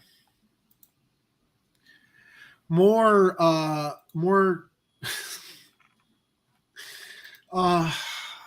no money to house homeless people. No money to help. We got this. They got money for the massive River West apartment towers that will connect Fulton Market to Bally's Casino District. So they can start taking your money it's here's just a tunnel to a place where the casinos can take your money and the city's going to get part of that also. Well, you know what they're going to do is the casinos will put their employees up over there so they don't have to take up valuable hotel space. Okay, that makes, yeah. But didn't it used to be like in the days of Elliot Ness, former federal, in Lightfoot's case, she was a former federal prosecutor. She was in the justice, she was trying to do justice. Normally, they don't get in bed with organized crime. In this case, I think casinos. I'm sure that, organized crime has basically evolved into a corporate culture. Even though you don't have gangsters like in the old days with Al Capone, basically today's gangsters, they don't have Tommy guns. They've got corporate counsel. And although most of these casinos are in the hands of big corporations, they operate the same way, except if using guns, they use pens and laws to get away with robbing people blind, like the criminals that they are. And as I've said a million times, we agree on this. This casino is going to do nothing but take advantage of desperate people in the city. It's not if I want to go gamble and engage in that lifestyle, I want to get the fuck out of Chicago and go to Las Vegas. People are not going to afford going to Las Vegas to come to Chicago. This is just an opportunity. Thank you. There's Lori's Triple Bean Casino. This is only an issue of the city getting its fingers in the pie. The Shapack Partners Towers would bring 2,200 apartments to the old Salvation Army campus and surrounding area. A key city committee approved the proposal Tuesday, and there it is. That's how it's all going to look. The city board advanced plans Thursday to build 4 residential towers that could bring more than 2,000 apartments and a hotel within a walking distance of the future Chicago casino site. Yeah, that's what it is. The Salvation Army closed its thrift store and adult rehabilitation center at the location earlier this year, citing significant disruptions caused by the COVID-19 pandemic. Shapack Partners bought the campus in May for $25 million, according to Cranes. There it is. The former Salvation Army building at 509 North Union Avenue is set to be converted into a boutique motel. I used to go into that Salvation Army store. It was great for finding old antique stuff. While not yet designed, the proposed towers near the casino site in the West Loop could include more than 2,200 residential units, plus a range of restaurants, retail, and office space. Plans shared with the city show the development could contain around 450 on-site affordable units, depending on the final layout. They've got to put the 450 affordable units there, Ed, because, the CHA is selling all the land for the public housing elsewhere that people who don't have any access to affordable housing can't get. And everyone watching this show should be familiar that we're already using air quotes when we say affordable, so just assume. Oh, fuck this. One of the towers. Where's the public housing, Jerry? When are we going to get those people that public housing that they've been waiting on for decades? What's going on here? City doesn't want them. Lloyd Lightfoot, the public reformer, doesn't want them. One of the towers could be located directly east of the Salvation Army building at 500-520 North Desplain Street and could include up to 1,100 residential units. The other 3 would be built across the street south of Grand Avenue. There's a map. Okay. The buildings would sit just west and south of the $1.7 billion Bally's Triple Bean Casino, slated to be built at the Chicago Tribune Freedom Center. Why are they calling it the Freedom Center? The Chicago Tribune Freedom Center? Which one's the Freedom Center? The thing on the left? Yeah. No, I don't know.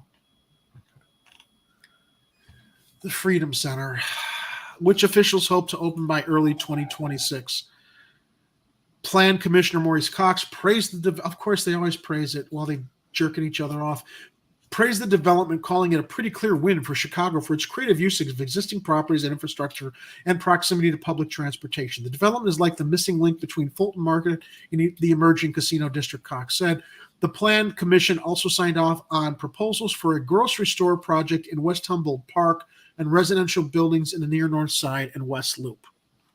Why are the grocery stores always seem like an afterthought? Because they are. In West Humboldt Park, commissioners endorsed a 60-unit apartment building that would include mostly affordable units and a grocery store on the ground floor. Yada, yada, yada. I just wanted to bring people up to date on developments with the Triple Bean Casino that's coming to a district downtown near you. All right. Let's see. Getting back into our show notes for our stories. Oh, that guy. Yeah.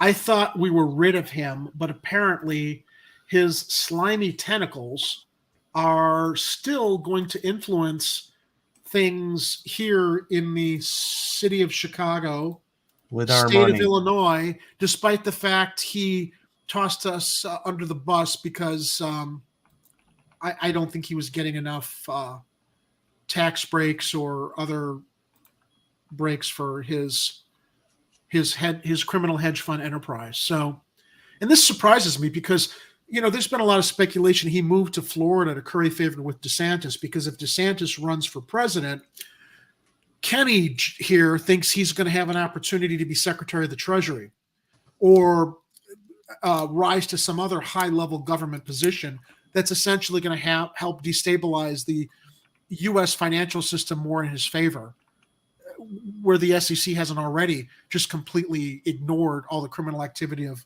Wall Street and hedge funds like his. So here's from Bloomberg by Shruti Singh. Ken Griffin's millions could flip Illinois Supreme Court on abortion and unions. I don't understand why he feels that he needs to do this here, since he basically abandoned state. But it's because the GOP eyes control of state high court for the first time since 1969. Illinois is only state in the Midwest to codify legal abortions. Republicans are seeking to regain control of Illinois' highest court for the first time in more than 50 years, with decisions on abortion access and workers' rights on the line.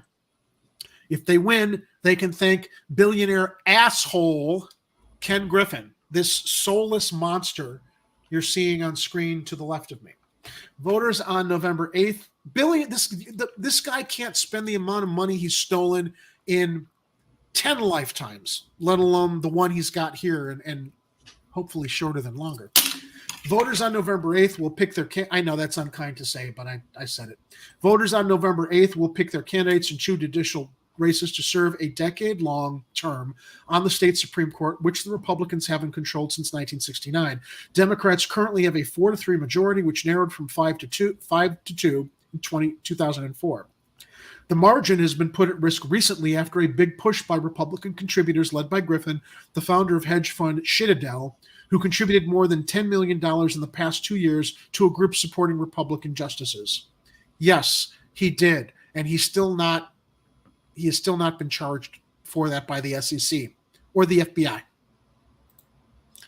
To Congress, he lied. The stakes are high because he's got the money to pay everybody off, as we're reading here. The stakes are high in this Democratic stronghold where Governor J.B. Pritzker is favored to win a second term, and the state legislature is controlled by his party.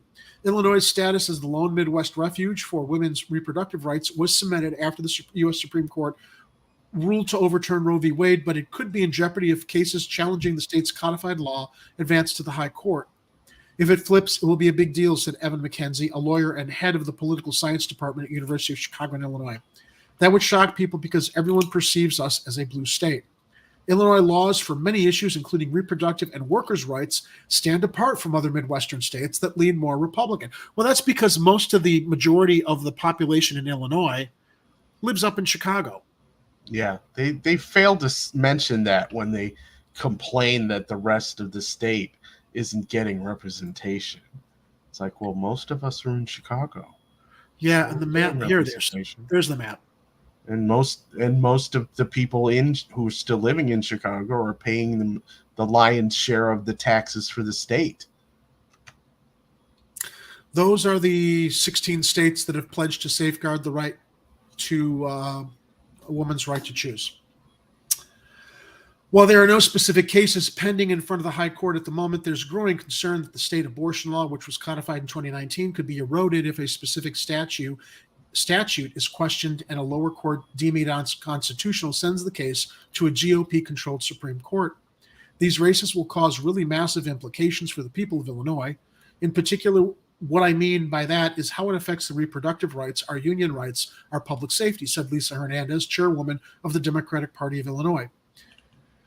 You know, the Democratic Party of Illinois would do really well to safeguard Illinois by stopping to support all of these criminally corrupt Democrats that are running the state and city state legislature and, cities up north here are supporting. Yeah, it's hard to dislodge all those tentacles, Jerry. Candidates like Lightfoot. Republicans have long looked for a way to expand their control in Illinois. They saw an opportunity with the state Supreme Court, given that flipping the governor's mansion and state legislature would have been more challenging, said Mary Kay O'Brien, the Democratic candidate who's running to be a Supreme Court justice in the 3rd District. In November of 2020, Democratic Judge Thomas Kilbride became the first Illinois Supreme Court justice to lose a retention vote ever following a multi-million-dollar campaign with ads by the Political Action Committee, Citizens for Judicial Fairness, which received contributions from Griffin and conservative donor Richard Uline. The Citadel founder,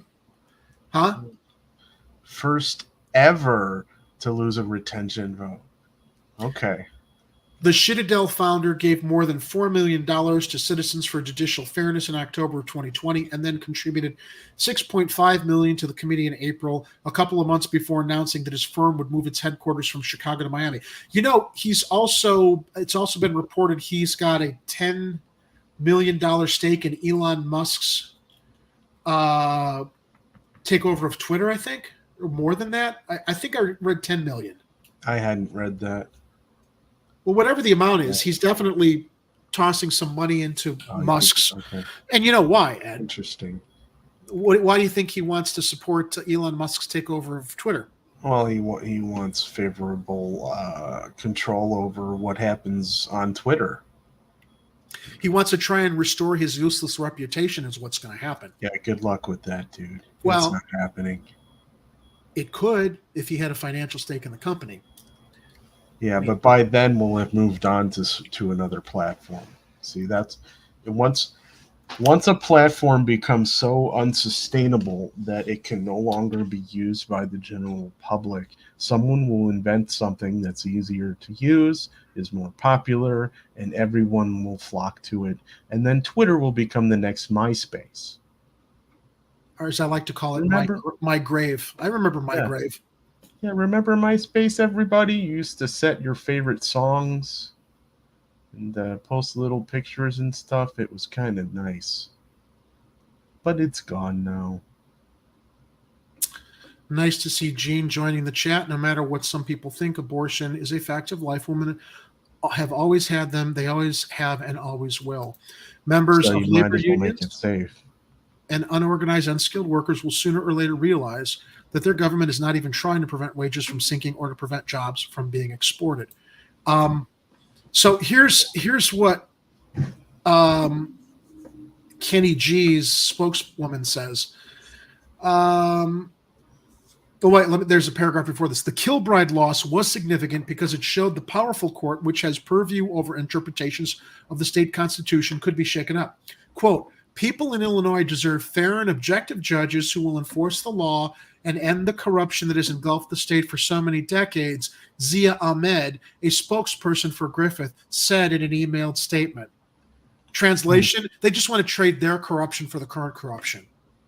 Yeah, that's usually how that rhetoric goes. Contested races. There is no public polling in the court districts, which are in the Chicago suburbs and are more mixed politically than the heavily Democratic city.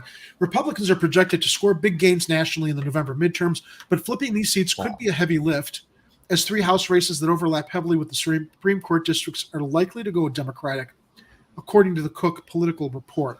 Citizens for Judicial Fairness spent $5.9 million in 2020 on the Supreme Court races. This year, it has raised $6.3 million and spent $2.6 million on the court elections, though the group is being outspent by Democratic-aligned groups in the most heavily contested races for the Supreme Court justice. This is why you all have to get out and vote this November. The voter turnout last mayoral election was 30%. So when you consider the fact that Mayor Lori Lightfoot basically is the leader of Chicago, the mayor of Chicago, based on, what is that, 16% of Chicago selecting her in a 30% voter turnout. Vote.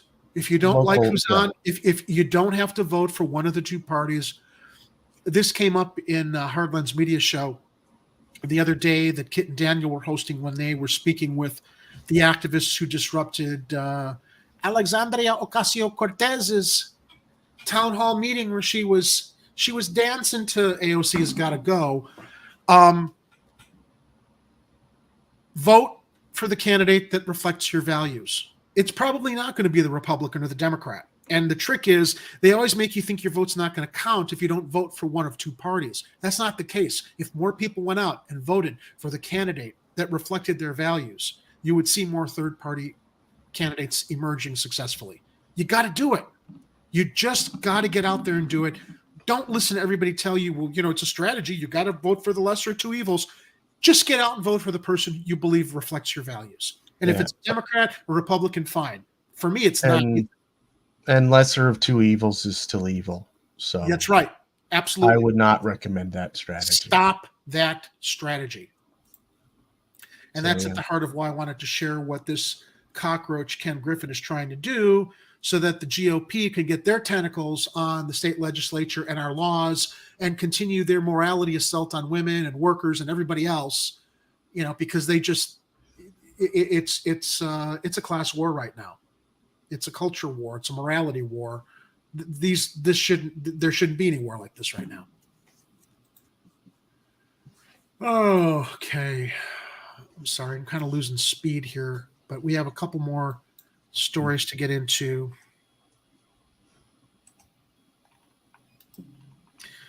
Okay, so we've got two stories that are kind of related, which is why I have them back to back in the show notes. First one is, now I don't know how to think about this one, Ed. On one hand, I'm a little torn because it does seem to be a continuation support of the surveillance state and the police state. Yeah, police surveillance state. Okay, but let me read this, and then we can kind of transition into the other story that I felt was kind of related to this. So mayoral candidate Alderman Sophia King wants to use drones for police chases. Look, this is dog whistling. I know it's a hot button issue that she's seizing on. But let's get through it and take it apart and see what we think. And this comes to us from Jamie Nesbitt Golden at Block Club Chicago. There's Alderman Sophia King saying Mayor Lori Lightfoot puts public relations before public safety. Thank you, Ed. I didn't realize she was in our icons. I got her on the second one because I couldn't fit. We ran out of room on the first one.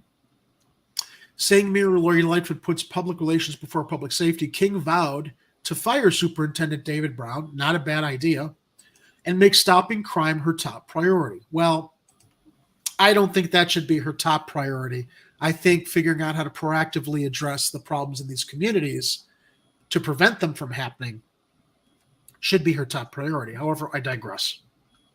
With the police department's first district station as a backdrop, King held a news conference Thursday where she blasted Mayor Lori Lightfoot and Police Superintendent David Brown. She said technology needs to be used to cut down on foot chases, suggesting drones could help in catching people, and said more needs to be done to boost officer morale and mental health. I agree with the second part of that. I don't know yet about the first with the drones. King, who announced her run for City Hall in August, but that said, more needs to be done to boost officer morale and mental health. More also needs to be done to boost citizen morale and Chicagoan citizen mental health. King, who announced her run for City Hall in August, acknowledged the ethical issue involving the use of drones and ShotSpotter, the latter of which has been widely criticized for being employed to over-police marginalized communities, but said all concerns can be allayed with transparency. We can deploy drones as first responders, and they can chase offenders if need be. We can also use other technology better. ShotSpotter is a technology I would keep, but I would make sure that we use it better, King said. Technology is only as good as the people behind it. And I would also offer, who watches the watchmen when that technology is in the hands of specific parties? How do we know that they will be held accountable to use that technology as it was meant to be used responsibly and not used to further erode civil rights and continue to move the surveillance state forward? Police department representatives did not respond to requests for comment. The mayor's office declined comment, as they always do, because, Lightfoot's got to control the narrative. King also said Lightfoot puts public relations over public safety, and she said she would fire Brown as part of her strategy to revamp community policing to restore trust between residents and law enforcement. Okay. The alderperson also said she would, if elected, create a Chicago Reserve unit of 1,000 retired police officers to focus on nonviolent crime while adding 200 detectives to solve more murders. I don't think that's a bad idea. Well, if it really is nonviolent crime, if that's what they're really dedicated to. Yeah, I mean, in that respect, the reallocation of those personnel, it sounds like they're at least thinking that, you know, we gotta figure out how to do these things better, so that maybe, you know, we don't have those situations where escalation is happening every time. Agreed. But getting to the point of like the drones, I guess that's going to depend on how they're used, right? You know, if drones are going to be a situation where they're just tracking the movement of people that they might be pursuing, like they do, like with the police helicopters with the cameras from way above. You know, instead of having the drones basically be like Skynet's personal attack army, and then they're outfitted with like tranq darts and other stuff like that. You're like, or tasers. You're like, okay, no, we don't want drones with tranq darts and tasers. That's a no-go for me. And ShotSpotter, that's got to go. She's got to stop hanging on to that. There are some interesting comments in the live chat. Jean's current one: we need to develop drone jammers. She also commented, Big Brother drones. That's what I fear, right? Not a bad idea if enforced responsibly without being abused. And the reason I say that, why I'm kind of on the fence about this, is in regard to the story we're going to transition into after this. But I'm not finished with Sophie King's. Yeah, I don't think Jean is saying that's a good idea. That's not a suggestion. I think she's concerned about that. Big Brother's bad. Yeah. No, I think that's Jean's points also. Yeah, Big Brother Jones. She's saying that sarcastically. King said the ideas are part of her newly released 10-point safety plans, which include filling 1,600 police vacancies over the next 2 years and distributing officers more equitably across the city. See, here's where she's just leaning on, just hire more police, right? Let's not attack the root causes of all the problems we're having. Let's just hire more police, which hasn't done a fucking thing. It hasn't solved any of the problems with rising crime. Disbanding citywide task forces, returning 875 officers to their districts. Guaranteeing officers more off days by moving to a 4-day, 10-hour, 2-shift system. I mean, at least I don't want overworked police officers, so I can't. I don't know if I know enough to determine if that's a good idea. But again, this is all about law enforcement, nothing about solutions to other things. Well, even Jerry, if we were just talking about any job moving to a 4-day, 10-hour instead of a 5-day, 8-hour, that's actually, I think a lot of people would prefer. I think so too.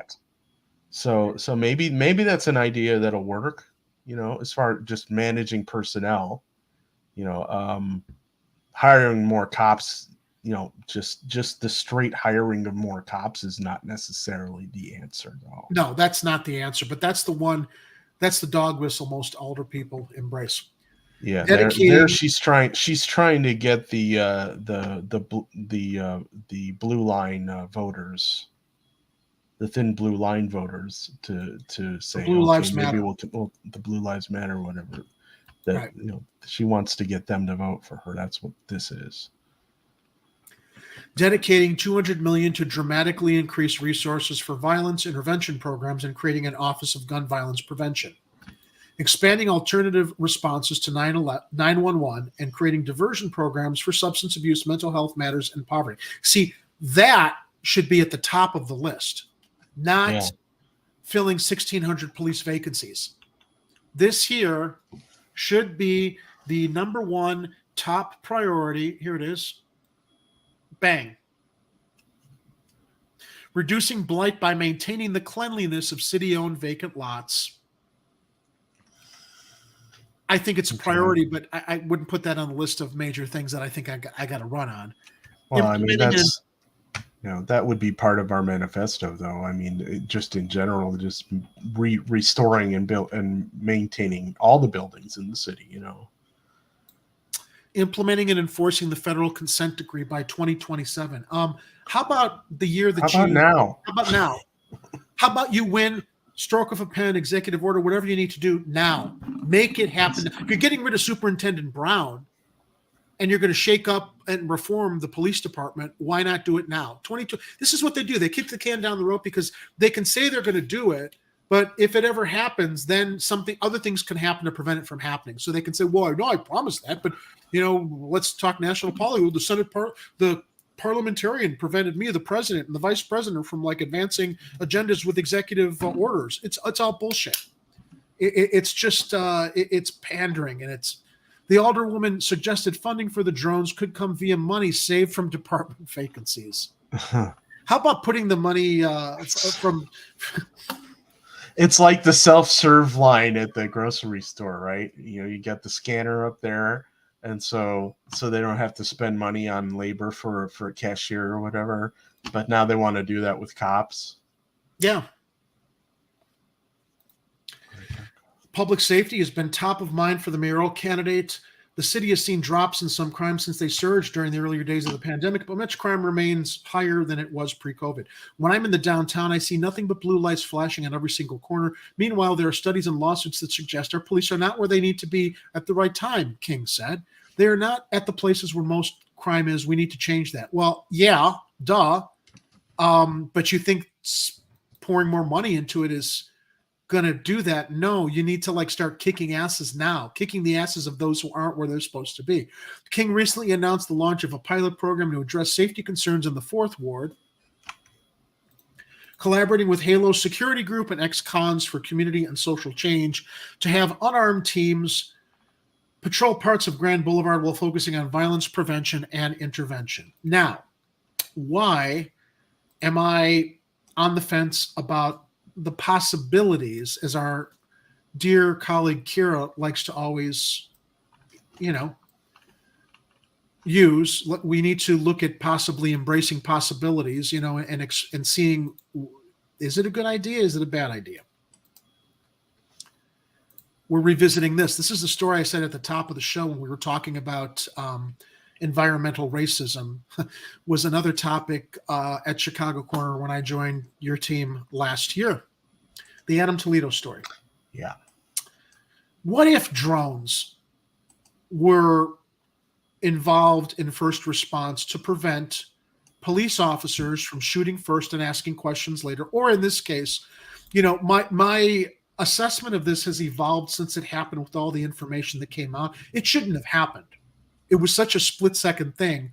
But the cop was pumped up on his own adrenaline. He was chasing this kid through the alley where there were other residents passing by. It was a situation where, deciding to open fire, he could have hit somebody else. Sadly, Adam Toledo lost his life. He wasn't armed. He was responding to the officer's orders. And in that split second, the officer made a decision because Adam was following his orders, but the cop misread the situation and just started shooting in that split second. All right. Officer who killed 13-year-old Adam Toledo during the foot chase could be fired. Could be. Coming from Kelly Bauer at Block Club Chicago. The 8-member police board will hold a hearing to decide if Officer Eric Stillman will be fired. You want to bet money now if it happens or not, Ed, based on the other story we reported on earlier? Are we taking bets? He's going to get a 4-month vacation instead? Or something like that. He's not going to get fired. Now, to be fair, there was no prior history in this cop's jacket of misconduct or complaints or other unprofessional behavior during his service as a Chicago police officer. I don't know if they looked past this record. I don't know if he was an officer elsewhere. So, this is not who was the guy? This is not a Van Dyke situation, right? With Laquan McDonald, who had a history of just bad behavior that they kept excusing in the department, Jason Van Dyke, who executed Laquan McDonald. So, you know, I want to be fair here. As much as I believe this shouldn't have happened, had the guy not taken a breath and, you know, not run into the situation with the adrenaline pumped up and ordering the kid to drop his weapon, and he had no weapon. Or no, he did have the weapon. Did he? What was it? He threw the weapon behind the fence?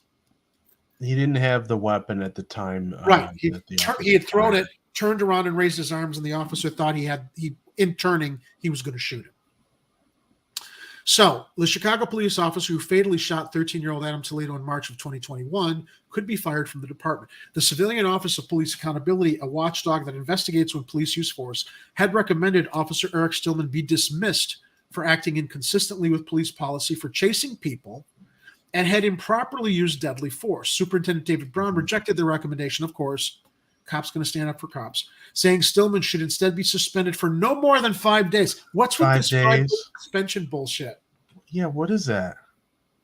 Police Board President Gian Foreman sided with the Civilian Office of Police Accountability during a Thursday night meeting, the Sun-Times' Tom Schuba and Emmanuel Camarillo reported. Now, the board's 8 members will hold a hearing to decide if Stillman will be fired. Stillman's attorney, Tim Grace, could not immediately be reached for comment about Foreman's decision, but he told the Sun-Times he's extremely disappointed. The Cook County State's Attorney's Office investigated this case and correctly concluded that the use of force by Officer Stillman was proper and consistent with Illinois law, Grace told the Sun-Times. Attorneys Adina Weiss-Ortiz and Joel Hirschhorn, who represent Toledo's family, said they are thankful for the Civilian Office of Police Accountability's diligent efforts in the investigation. We are relieved COPA has come to the conclusion that the shooting was unjustified, which is consistent with our understanding of the facts, the attorney said in a statement. We look forward to a satisfactory resolution of this matter, justice for the Toledo family, and a safer Chicago community. County State's Attorney Kim Fox announced in March her office will not press charges against Stillman. What the As we recall, Stillman fatally shot Toledo on March 29th of 2021 in a little village alley. The shooting generated national controversy, leading to protests in Chicago. His family and community activists have repeatedly said Stillman should be held to account in some way. The night Toledo was killed, he had snuck away from his home and family. Actually, he was reported as a runaway. His mother didn't know where he was. It was days before the police department informed his family about his death, with officials saying it was because they had problems identifying the boy. As we recall, graphic video footage of Stillman shooting Toledo was publicly released in April of 2021, leading to marches in the city. Little Village activists called for Stillman to be charged with murder. Body camera footage from the shooting shows Stillman, a 10th District Tactical Unit officer, chasing Toledo through an alley, yelling at the team to stop. In the video, Stillman catches up to Toledo, who appears to have stopped running near a gap in a fence between the alley and a church parking lot. Video from a different angle appears to show Toledo tossing a gun behind the fence moments before he was shot. Stillman flashed a strobe light at Toledo and said, "Hands, show me your fucking hands." Immediately after commanding Toledo to show his hands, Stillman shot the boy at close distance. Toledo's hands were raised when he was shot, the footage shows. It was a split-second occurrence from the order to when Adam raised his hands. There was less than 1 second between the time Toledo turned to face Stillman, the gun still in his hand. And Stillman shooting as the 13-year-old dropped the gun, Fox said when announcing the officer wouldn't be charged. To be precise, it was estimated to be 838 milliseconds, Fox said. Attorneys for Toledo's family have said they are profoundly disappointed Stillman wouldn't be prosecuted, and they'll seek monetary damages in civil court against the officer in the city. They'll also contact the Department of Justice to address this horrific travesty, lawyers Weiss, Ortiz, and Hirschhorn said in a March statement. Now, interesting, I just think there's kind of an interesting correlation between, where is it here? That story and this idea. That's why I'm on the fence about this. You know, could this potentially prevent situations like what happened to Adam Toledo? Yeah, I think maybe because you, instead of a cop who probably roided up on something, running down an alley chasing after somebody with a gun, you just have a drone following him trying to see where he's going. And then maybe if they really wanted to capture the guy, they'd have a better setup where they call in backup, or they have cars with police at the other end of his destination, and then nobody dies. So in that regard, okay, maybe there might be a use for drones in that regard, but we still have the big brother problem there. The surveillance state is a huge problem. I don't know if it's something we're ever going to be able to avoid. We got all these people with their car cameras. We got police with their uniform cameras. We've got people with doorbell cameras. Cameras are everywhere now. What are we going to do? We're not going to stop that technology from continuing to. And everybody's got one in their hands as they're walking down the street and looking at it, crossing streets without even looking at the oncoming traffic. Yeah. I'm loving what I'm. Yeah. The other point, I'm sorry, Jerry. The other point I wanted to make is that, Sophia King, anywhere in her thing about reform for the police, does she talk about ending qualified immunity? Does she talk about making officers get liability insurance? No, right? No, of course that conversation never happens in there. That won't get her votes from those on the other side of the thin blue line. Well, those things missing won't get her my vote. I'm with you, and I'm loving what I'm seeing in the live chat. I think a lot of people are assuming that I am leaning on the side of the idea of using drones. I'm not at all, because there are some very good points made by Kathy Powers. How do you think they're going to be used, and who will lie about how they were used? I agree, Kathy. I'm not even playing devil's advocate. I'm trying to be open-minded and embrace possibility for how this could prevent what happened to Adam Toledo or other civilians who are unjustly shot, who are not a threat to our police officers. Where do we start figuring out a solution? When is responsible has Chicago's name on it? Now, Gene, to your point also, will they be abused? Have they ever abused anything? Ha ha ha. Of course they'll be abused. I don't doubt that they would be. Said some of the things that I was thinking. Let me share some of the comments from the live chat. I'm not saying they won't be abused. I guess what I'm proposing is there a way to integrate this and have some kind of oversight where they wouldn't be abused to prevent what happened to kids or people like Adam Toledo last year? Jane also shares, under observation, we act less free, which means we effectively are less free. Edward Snowden said something, and I agree. I'm not. It's all food for thought, Jane. Surveillance drones report anything you see, cameras everywhere, online monitoring. Not enough people know or understand just how little freedom we have left. We're already living in a surveillance state. It's like that movie I've mentioned a couple times now, Enemy of the State with Gene Hackman and Will Smith. I actually watched that on streaming not too long ago. And lastly here, Jerry, respectfully, using the drones to benefit the marginalized will be 1% of the time.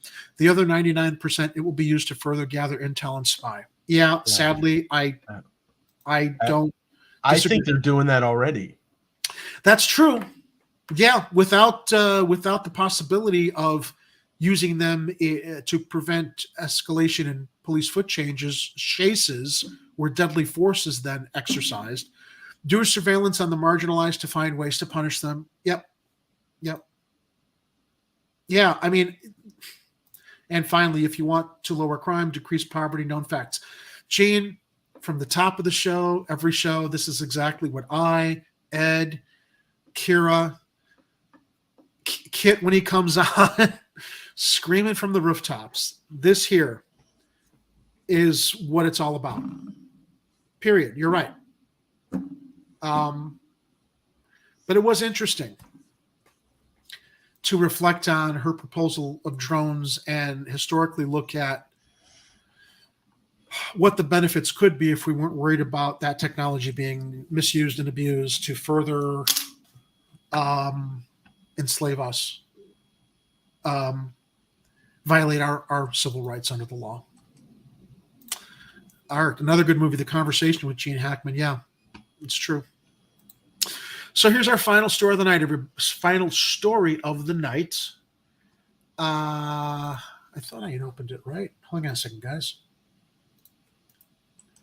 This is our community advocacy story that hopefully we try to finish all of our shows with something positive, something that engages our viewers to go out and do something that might help create solutions and change things instead of leave on Friday nights with the stench of just complaining about things all the time, feeling icky. Here we go. All right, so from Black Club Chicago, Ariel Perella Orelli, Irving Park Pantry is collecting winter coats for residents in need with smaller sizes high on the wish list. People can drop off their donations at several Irving Park, Portage Park, and Jefferson Park businesses, gyms, or police stations until the end of November. I know everybody's got stuff in their closets that they don't wear, and I'm one of them. So collect that stuff. I normally take it to the Jewel parking lot where there's a Salvation Army bin, or there's also other clothing bins. Or here's another place that you can take your unused clothing, jackets, not torn up garbage, but stuff that's still usable. It's the Irving Park Community Food Pantry. The pantry at 4256 North Ridgeway Avenue is asking for new or gently used winter coats, hats, scarves, mittens, and other cold weather gear, said Craig Shute, the pantry's publicity and special events coordinator. The pantry is not accepting sweaters, sweatshirts, boots, or other clothing, Shute said. At the pantry's first coat pickup Thursday, nearly 100 coats were handed out to clients. We have sufficient drop-off locations, and we will get more as the coat drive goes on, Shute said. We are encouraging people to donate smaller men's coats, women's coats, and kids' coats. The pantry is able to give receipts for all new coats donated for tax deductions, Shute said. The drop-off locations are listed there on the screen. I'll leave that up. It's also linked in our show notes below that you can go to the description box on either our YouTube or our Rokfin broadcast links and open up our Google Drive show notes. You can find this story in there and then re-navigate here if you've got stuff to donate. The article goes further on to say, with high inflation, the pantry has seen more families recently, which makes the annual coat drive even more important this year. Since the height of the pandemic, the pantry has served about 80 families a week, but now its members are up to almost 100. At the beginning of the pandemic, it served about 200 families a week, Shute said. The coat drive runs through the end of November. People who drop off a coat at Jet's Pizza, 3951 North Kimball Avenue, will get a free small pizza. The store already dropped off a large bag of coats, Shute said. Disney 2 Elementary School at 3815 North Kedvale Avenue is also accepting warm clothing for migrants who arrived from Texas, pantry leaders said. Folks can drop off warm clothing in the lobby, 7:45 a.m. to 6 p.m. on school days, and address any donations to teacher Daniel Santiago, who volunteers at a community center, helping many migrants, and will deliver the donations, pantry volunteers said. There is your good deed that you can do for the week, month, into the holidays. Let's go to the live chat here. Gene comments on our last. Well, cops are getting really fat, so perhaps the excuse of not being able to run after them and shooting them in the back, drones might help.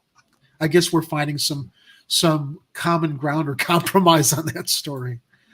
Gene also shares, Jerry, Ed, and Chatters. I know we all agree on most of these issues. I just have a need to express my views about things I'm concerned about. And I will never, ever discourage that. No, we don't always doing it. Yeah, we don't always agree on everything here, but it doesn't make us think any less of each other. And the whole point is understanding and listening to everyone's reasons or processing of why they feel the way that they do and trying to find solutions. Yeah. There is one thing, and it's probably too late, but if you happen to live in Cook County, which Chicago is in Cook County, and your current income is less than 250% of the poverty level, you can qualify, at least until midnight tonight. You can still enter for the Cook County Promise guaranteed income pilot, which would give you $500 a month for 2 years. Do you have that link, Ed? Because I'm calling now. This link up here. It's engagecookcounty.com/promise. I know it's a long shot, and some of you, it's like, yeah, you got a couple hours. left to apply for that. But I think on the website they even show you what that income amount is, and it's like if you're single person and you're making, I think, less than 32 grand or something, you might qualify for this program. And so if you get that money if you can. I know there aren't a whole lot of people watching in Cook County other than the handful of people watching locally, but look, if you qualify and and it's free money from Cook County, you should apply for that. Yeah, and I apologize that I saw that in the Slack when you were pitching stories to cover. Mm-hmm. I saw it, and I actually forgot to add it to the end of the show here in regards to things people can do to help themselves. Now, yeah, I just wish I had remembered about it on Tuesday, so we could have mentioned it then. Now, sadly, Kathy shares here, if she did that, she'd lose her Medicaid. Yeah. Then we got to worry about our health coverage. If you get $500 a month, because we all know how far that goes. Oh, all right. So that's our show. Yeah, I'm not so sure if you'd lose your Medicaid though, Kathy. You should check to see what the actual rules on that thing are. Head by that website and see if it'll affect any other aid you might be getting. Got any big plans this weekend? This weekend, what are we doing? Oh, I think we're planning for upcoming shows. I know we got that our Halloween extravaganza. Was it next Friday? We don't quite know what's in it yet. We don't know yet. We're going to plan that tomorrow when we have our strategy meeting at noon. And I think we're going to hopefully update and revise our manifesto a little more. And I don't know if we got that in the show notes, but we've talked about that before. You check some of our previous videos. I think last week's video, we might have it in the show notes. The link to the Chicago Corner Manifesto, where we're trying to come up with some basic goals for our next mayor of Chicago and make sure that they actually take care of everybody.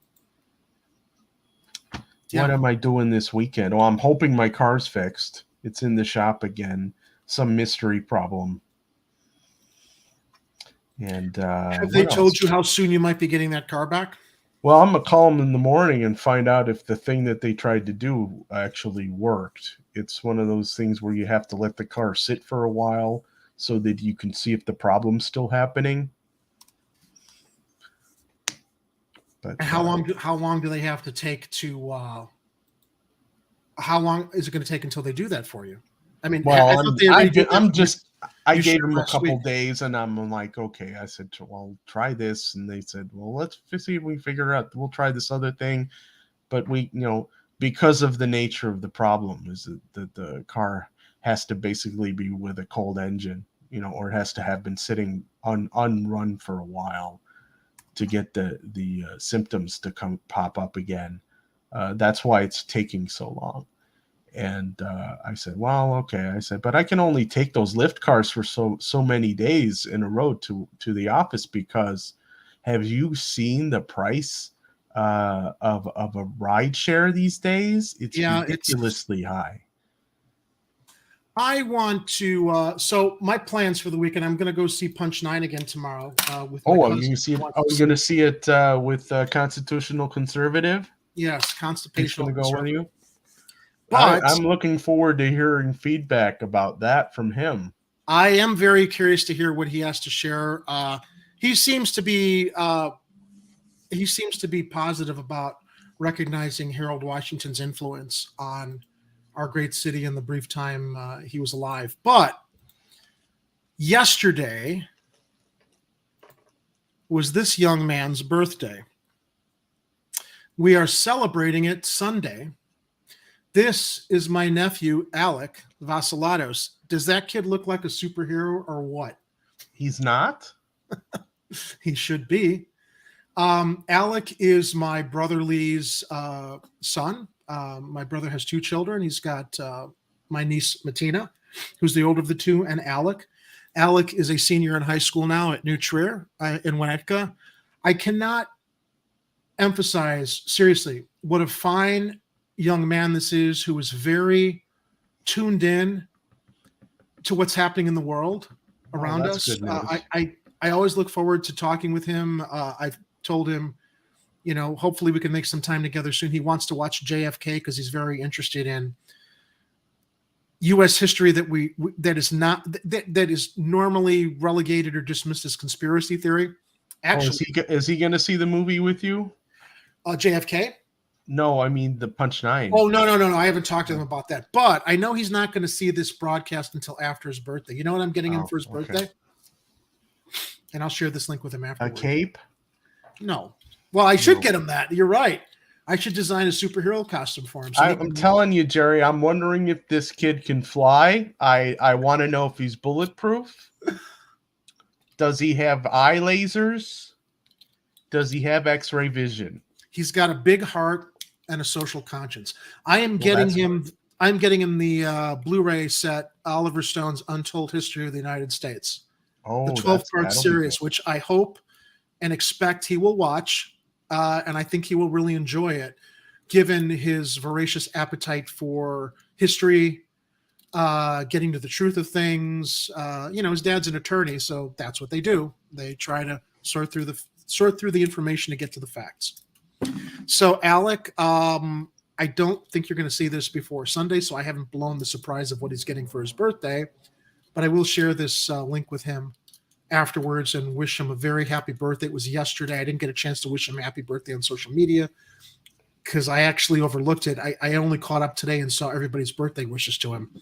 But looking forward to celebrating his birthday with the rest of my family on Sunday after our Hardlands Media get-together, which I believe is at 5 o'clock. So I'm going to head out and join Alec and my brother's family and the rest of my family. Become his agent. He should act. He's I don't know what is he thinking of doing? I have to have this conversation with him. I think he's still trying to figure out his way and what he wants to go to college. And he's got to figure out what really fulfills him and inspires him. So yeah, I'll figure that one out. I just hope he doesn't get saddled with college student loan debt. That would be terrible. Thankfully, he's not in a position where that will be a problem. Gratefully, but no one should have to go through that. I wish more people were in the situation that they didn't have to deal with that. So that's the Friday night show. Ed, as always, thank you for joining me this evening. It's always a pleasure to get together, bitch, find solutions, try to sort through this crazy thing we call life here in Chicago. I will be back joining Ed and Kira next Tuesday for Kira's show that she headlines, Chicago Corner, and then I will be back the following Friday with Ed and Kira. We're not sure what our Halloween show is going to be yet, but hopefully we'll have something fun planned for you all. In the meantime, I want to thank you all for joining us this evening to listen to this week's news stories. I want to encourage you all as we go into the weekend. As always, please stay safe, be vigilant, watch out for each other. And always remember, if it's happening on the streets, you'll hear about it here on Chicago Corner. So stay safe, everybody, and we will see you soon. Get out and don't come back until you've redeemed yourselves.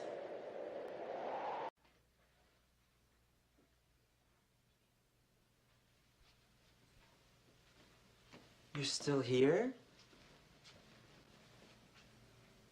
It's over. Go home.